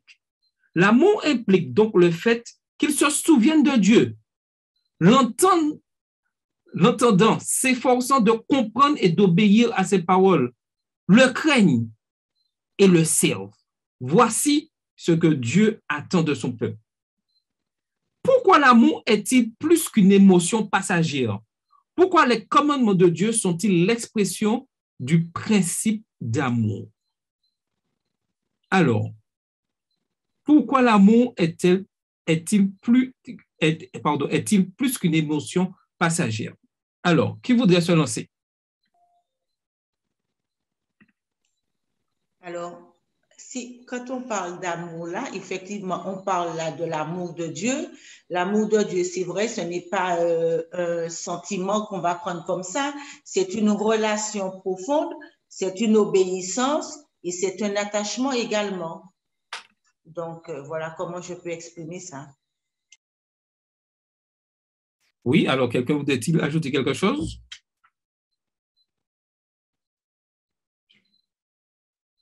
Juste un mot rapide. Oui, vas-y. Si on enlève l'amour, je pense qu'on transforme Dieu en une sorte de dictateur qui a un cahier des charges et il veut que ses sujets marchent au pas. Et ce n'est pas l'image de Dieu que la Bible nous donne. L'action de Dieu est basée dans l'amour. Et lorsque la Bible dit que Dieu est amour, pas simplement qu'il sait faire des actes d'amour, il est amour. Ça veut dire que dans l'essence même, ce qu'il fait, ce qu'il dit, c'est son rapport avec l'humain est basé sur qui il est, sur son identité profonde, c'est-à-dire qu'il est amour. Donc, je crois que c'est très, très important, même au-delà du cadre de cette leçon-là, pour nous de vraiment faire ce mariage-là dans nos têtes. Est-ce que vraiment j'ai intégré que les commandements, et ce mot-là a déjà une connotation négative, hein, les commandements, des règles, des lois, des normes, etc., des choses qui sont là plus pour brider notre liberté, etc. en fait, ce sont des commandements qui traduisent et qui expriment l'amour de Dieu. Je crois que ça va toujours nous dépasser parce que Dieu est tellement au-dessus de nous qu'on a du mal à comprendre et à capter ça. Mais je crois que c'est important de faire cette liaison-là. Les commandements de Dieu reflètent qui il est. Sinon, on est dans une grande contradiction où il y a simplement un être suprême qui a suffisamment de pouvoir pour nous maintenir sur son pied puis nous dire fais ci, fais ça, alors qu'on ne discerne pas l'amour. Et c'est l'entendement de Dieu, l'Esprit de Dieu qui peut nous éclairer pour nous permettre de commencer à saisir qu'est-ce que tout cela signifie. Mais la plus grande erreur qu'on puisse commettre, c'est de voir Dieu et puis ensuite de voir les commandements comme simplement une liste de règles à respecter, parce que si on ne les respecte pas, eh bien, on n'a plus dû faire. Je pense que ça, c'est un danger qui guette de nombreux chrétiens. Et si on arrive à réconcilier ces deux notions-là, commandement, oui, il y a des normes à suivre, oui, mais tout ça, c'est l'expression de l'amour de Dieu. Je pense qu'on a fait un pas de géant. Tout à fait. Donc maintenant, on va voir cette dernière partie. Nous sommes presque arrivés à la fin. J'espère que vous allez m'autoriser à dépasser un peu ce soir, puisque c'est un peu un programme spécial. Donc, cette dernière partie est un appel à l'étude. Le livre de Deutéronome est un puissant appel à étudier, à enseigner les paroles de Dieu. Deutéronome 6, verset 7. Un livre qui a été estimé dans les communautés juives et chrétiennes comme l'un des plus grands livres de leurs saintes écritures. C'est le livre qui contient le schéma Israël, écoute Israël, Deutéronome 6, verset 4, qui a façonné l'identité religieuse juive. C'est aussi l'un des livres de l'Ancien Testament les plus présents dans le Nouveau Testament, qui a été cité 80 fois. En tant que tel, c'est l'un des livres les plus importants de la Bible. C'est un livre d'une pertinence contemporaine pour le peuple de Dieu à la fin des temps, alors qu'il est sur le point d'entrer dans la terre promise que le Seigneur a préparée. Et pour nous, encore plus d'actualité, qui attendons le retour de Jésus. Le livre de Deutéronome doit être soigneusement étudié par ceux qui vivent sur la terre aujourd'hui. Et c'est extrait du livre White, The Adventist Review and Sabbath Herald, écrit par Ellen G. White le 31 décembre 1903. C'est le livre de Deutéronome doit être soigneusement étudié par ceux qui vivent sur la terre aujourd'hui. Et c'est pour cela qu'au cours de ce trimestre, nous allons étudier ce livre. Et la question à laquelle nous devons vraiment réfléchir aujourd'hui, pourquoi l'étude de la Bible devrait-elle être une composante importante de la vie spirituelle des adventistes du 7e jour? Et on nous dit de trouver des exemples de personnes qui ont mis l'accent sur le fait d'étudier en tant que devoir religieux. Mais avant de terminer, j'aimerais que 2-3 personnes puissent répondre à cette question. Pourquoi l'étude de la Bible devrait-elle être une composante importante de la vie spirituelle des adventistes du 7e jour? Est-ce que nous sommes vraiment convaincus de cela? Alors, qui voudrait se lancer? Oui, Corinne. Moi, je veux dire que déjà l'étude de la Bible, déjà, elle est fondamentale parce que c'est elle qui nous permet de découvrir déjà la personne de Jésus-Christ dans son ensemble. Deuxièmement, l'étude de la Bible aussi nous permet de contrecarrer les dissidents, par exemple ceux qui contre les fausses doctrines, les faux docteurs, les faux enseignants. Donc, la Bible aussi sert à contrecarrer toutes ces personnes. Et puis, en troisième lieu, la parole de Dieu aussi nous permet d'approfondir aussi, nous permet d'acquérir des connaissances concernant notre croissance spirituelle aussi. Voilà ce que je veux dire. OK. Quelqu'un d'autre voudrait ajouter quelque chose? Et l'importance nous sommes à l'école de Christ, hein. L'étude de la parole de Dieu, nous sommes des élèves, hein, nous sommes à l'école, et que c'est une continuité. Lorsque nous sommes là dans la terre, au ciel, l'étude de la rédemption sera la science de racheter, l'esprit de prophétie dit. Donc, et comme j'ajoute aussi pour appuyer ce que Corinne disait, qu'il est important que nous étudions la parole de Dieu parce que Jésus, l'exemple de Jésus, il disait, il est écrit, il donnait beaucoup d'importance aux écrits et il n'était pas, lorsqu'on regarde sur le chemin d'Emmaüs, les deux disciples, qui étaient découragés. Dieu était obligé, n'avons pas lu ce que les Écritures, la loi des prophètes, tout ce que les prophètes ont annoncé de moi. Il se référait aux Écritures pour montrer l'importance de la parole de Dieu, montrer que la parole de Dieu est profonde, et assez profondeur, c'est longueur, largeur, on peut pas. Et le seul instructeur que nous devons écouter, c'est le Saint-Esprit. Voilà, Dieu merci que nous avons le Saint-Esprit qui nous conduit dans toute la vérité pour vous discerner le bien et le mal. C'est ça que j'avais à dire. OK. Alors, je donne la parole à Carole, puis après, Pasteur Luciat, et après, je ferai la conclusion. Oui, Carole. Oui, je voulais ajouter à tout ce qui a été dit qu'il est très important pour nous d'étudier la parole de Dieu puisque c'est une balise pour nous. C'est comme le code de la route. Nous sommes justement en route vers le ciel et nous avons besoin de balises pour pouvoir éviter les écueils, éviter les pièges, éviter aussi toute mauvaise route. Et tant que nous gardons je veux dire vraiment jalousement cette étude de la parole de Dieu, nous sommes sûrs de ne pas nous tromper parce que grâce à son Esprit Saint qui nous dirige, qui nous guide, qui nous inspire, nous pouvons voir lorsque nous passons à côté. Et il est très important de rester accroché à cette parole puisque c'est dans cette parole que nous trouvons la vérité. Et nous sommes censés être le peuple de la vérité, n'est-ce pas? Nous sommes censés être des personnes qui reflétons notre Dieu, qui est le chemin, la vérité et la vie. Et pour pouvoir faire ça, il faut bien qu'on puisse se plonger dans le seul outil qu'il nous a donné puisque sa parole est vraiment la seule base sur laquelle nous pouvons nous fonder pour pouvoir éviter de tomber dans la panique, le stress et tout ce qui s'ensuit.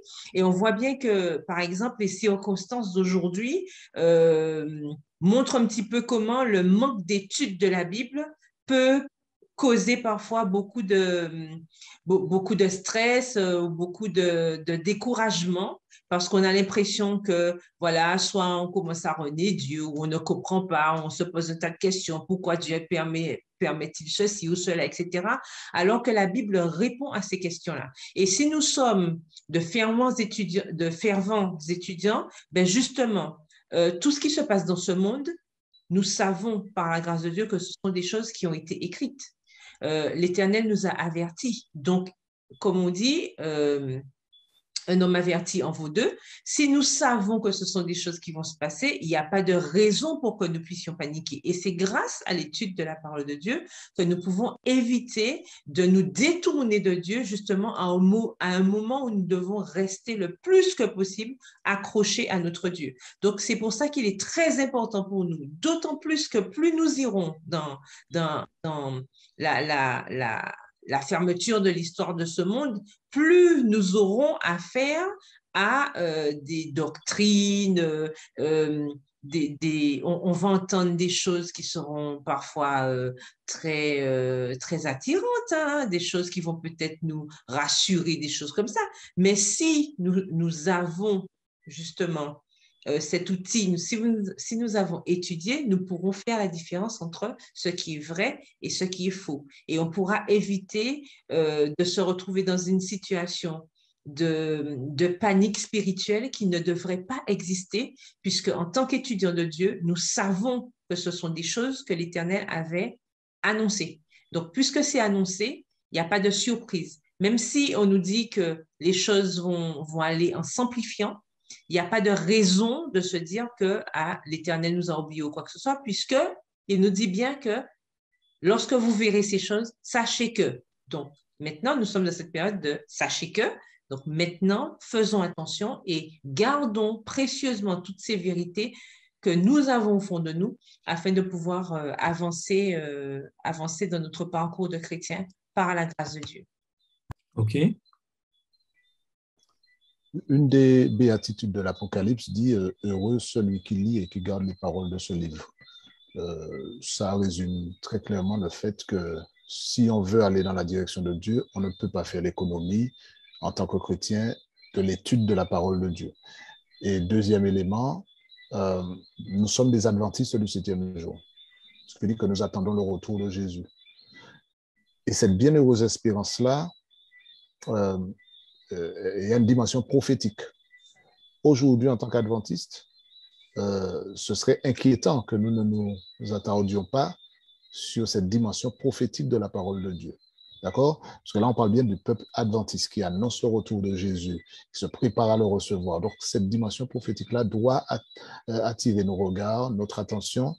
Et je crois qu'aujourd'hui, nous sommes dans la période où le peuple de Dieu, et nous singulièrement, nous ne pouvons pas nous permettre simplement d'être des gens qui savent que Dieu existe, qu'il y a un Ancien Testament, un Nouveau Testament, et puis ça s'arrête là. Je crois qu'il faut qu'on soit au courant qu'il y a des événements qui se produisent, il y a des événements qui se produiront, il y a un positionnement clair à avoir. Donc, je crois que tout indique qu'on ne peut pas à la fois être adventiste du 7e jour et donner simplement à la Bible une place secondaire dans une bibliothèque ou juste comme une partie du décor de notre maison. Je pense qu'il faut qu'elle fasse partie de notre vie, de notre quotidien. Et je ne suis pas inquiet, puisque je sais que Dieu sait qu'il lui appartient, mais j'avoue que parfois je m'interroge sur le peuple. Est-ce que nous sommes toujours le peuple de la parole? Et ça, c'est une réflexion peut-être qu'on abordera dans d'autres contextes, mais je crois que chacun peut s'interroger. Sommes-nous encore le peuple de la parole? Sommes-nous au courant de ce qu'il y a dans le livre? Est-ce que nous ne sommes pas plus au courant de ce qu'il y a dans les journaux que ce qu'il y a dans le livre? À méditer. À méditer. Joël, tu voulais intervenir ou... Oui, tout à fait. Oui. Vous m'entendez? On t'entend très bien, vas-y. Oui, alors simplement, je voulais aller aborder dans le sens des trois personnes qui ont parlé précédemment. J'ai juste un exemple en tête sur vraiment la nécessité, pas seulement de lire, mais d'étudier la Bible. Étudier, c'est chercher à la comprendre j'ai envie de dire, dans ses moindres recoins, dans ses moindres versets. Je suis tombé en faisant une recherche sur Internet sur le discernement, justement.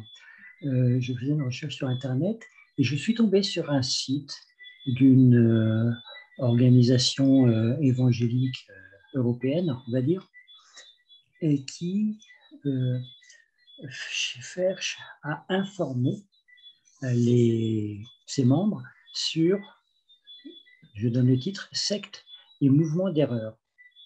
Donc, comment discerner les mouvements d'erreur, c'est-à-dire les sectes? Alors, il présente tout un argument, on va dire un crible, les critères de recherche basés sur la Bible, sur un certain nombre de versets. Donc, caractéristiques du mouvement d'erreur, on voit négation de la divinité de Jésus-Christ, affirmation que Christ est devenu Dieu, négation du caractère expiatoire de la mort de Jésus-Christ, etc., etc. Fondateur se déclarant être Christ ou son représentant privilégié. Enfin, j'en ai passé. Hein. Et on se dit, ouais, ça a l'air intéressant, c'est basé sur un certain nombre de versets de la Bible. Et puis, je lis dans la suite, alors je lis la suite, bien sûr, et il nous informe grâce à ce crible des mouvements d'erreur, donc des sectes qu'ils ont trouvés. Et le premier de la liste, ce sont les adventistes du 7e jour. Et les exemples, ce qu'ils donnent comme argumentaire pour considérer les adventistes du 7e jour comme une secte, ce sont des choses qui font partie de nos doctrines. Et heureusement que l'on étudie. Alors, une des doctrines qui est citée, le croyant qui est cité comme étant une erreur, le croyant d'aujourd'hui doit encore observer la loi. Ah. Et oui, effectivement. Et qu'est-ce qu'on constate en fait quand on étudie qui sont les auteurs de ce site, de cette étude, on pourrait dire. C'est une organisation évangéliste suisse qui observe le dimanche comme jour de repos. Donc, si on ne va pas examiner dans le fond à la fois la Bible pour bien connaître, pour bien justifier que le jour du sabbat, c'est samedi, pour trouver un argumentaire sur ce qui est dit par rapport à ce qui est dit, on peut plonger dedans, quoi. On peut tomber dans le panneau et se faire berner, puis dire, bon, alors je ne vais pas aller chez ces gens-là parce que c'est une secte. Vous voyez, et ce n'est pas une simple lecture. Nos doctrines résultent d'une étude approfondie de la Bible. Et ce que l'on fait dans l'Église Et c'est en ça qu'il faut qu'on encourage nos membres, les non-membres, à faire des études bibliques pour aller plus loin. Parce que souvent, on va citer des versets comme ça, on va lire un peu superficiellement. Mais il faut qu'on aille beaucoup plus loin pour lutter contre les faux docteurs, les fausses doctrines qui vont être de plus en plus présentes et qui en plus ont, avec les outils technologiques d'aujourd'hui, un bras de levier extrêmement puissant par rapport à ce qui pouvait exister il y a quelques siècles. Tout à fait.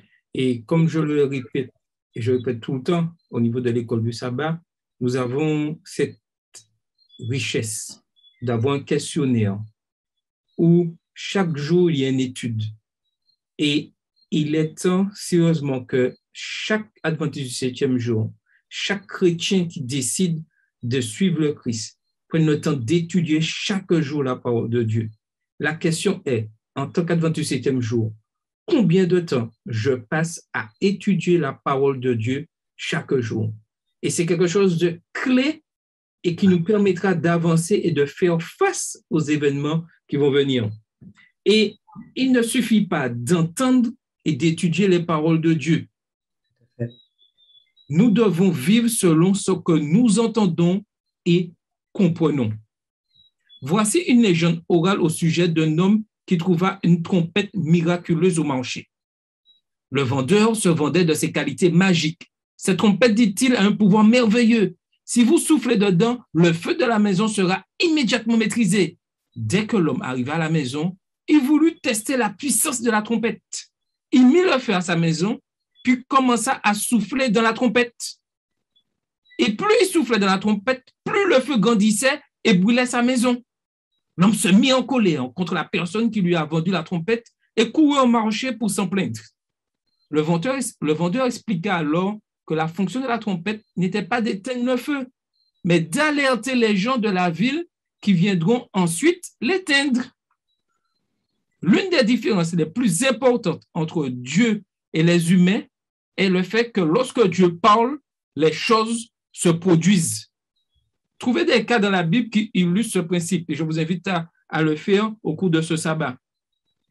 En comparaison, trouvez dans l'histoire, dans la vie politique et dans votre propre vie, des cas qui illustrent des divergences entre la parole et les actions. Et il y en a beaucoup. Tout ceci pour montrer que quand Dieu parle, les choses se réalisent telles qu'il les a prédits. Et je vais vous laisser avec ces questions que vous allez réfléchir et ensuite je demanderai à Pasteur Luciat de nous faire une conclusion et de faire la dernière prière pour terminer notre rencontre ce soir. Comment considérons-nous les obstacles à nos projets? Comme des épreuves insurmontables, des punitions divines de nos manquements, des occasions d'affermir notre foi, des opportunités pour grandir spirituellement et pour témoigner de la présence de Dieu dans notre vie? Quelle image de Dieu nous faisons-nous? À quoi est-elle due? Quel impact cette image a-t-elle sur nos pensées et nos actes? Qu'est-ce qui me freine dans ma marche avec Jésus? Culpabilité, non résolue, idole cachée, indifférence, lassitude, angoisse. Comment chasser la peur de l'avenir? Comment ma vie glorifie-t-elle l'Éternel? Une obéissance littérale à la loi, une confiance absolue dans sa parole, une attention bienveillante aux autres, l'absence de jugement sur les autres, une activité frénétique, un engagement persévérant au service de l'Église et de la famille, un esprit de prière et de pardon permanent.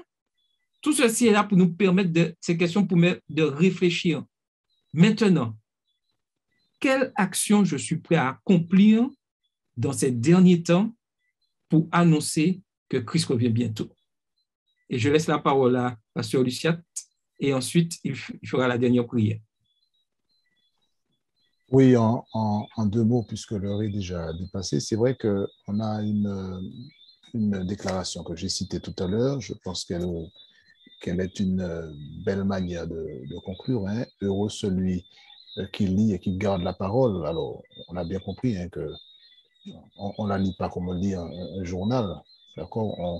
On plonge dans les Écritures. Donc, nous avons ce privilège-là aujourd'hui d'avoir la liberté et d'avoir le texte. Plongeons dans les Écritures, étudions la Bible et surtout, mettons-la en pratique de telle sorte que nous soyons prêts parce que Jésus revient bientôt. Donc, si le peuple d'aujourd'hui, 2021, peut comprendre que ce qui a été écrit à l'époque dans le livre de Deutéronome est encore d'actualité pour nous, mais je pense que nous sommes sur les rails pour réussir et pour être prêts pour accueillir Jésus. Donc, étudions la parole, laissons-la nourrir notre âme et nous préparer à recevoir Christ lorsqu'il reviendra.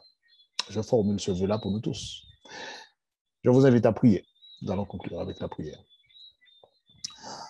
Notre Père, notre Dieu, merci pour ta parole, merci pour tes enseignements, merci pour les opportunités que tu nous donnes de l'étudier, cette parole, et de la mettre en pratique. Et alors que ce sabbat a commencé et qu'il se poursuit, que tu nous accordes cette opportunité d'être enrichi par toi, par tes instructions, et que chaque jour qui passe soit une occasion pour nous de témoigner que cette parole nous transforme, qu'elle nous rapproche de toi et qu'elle nous donne mille et une raisons d'être des instruments entre tes mains pour annoncer aux autres que la plus belle expérience qu'ils puissent faire serait de donner leur vie à Jésus.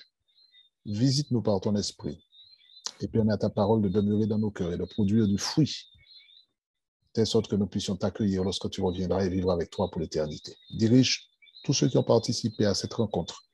Continue d'agir puissamment dans nos vies. Nous te le demandons au nom de Jésus et pour ta gloire. Amen. Amen. Donc, la semaine prochaine, si Dieu veut, nous verrons la leçon 2, leçon d'histoire de Moïse. En tout cas, bon sabbat à tous et que le Seigneur vous bénisse.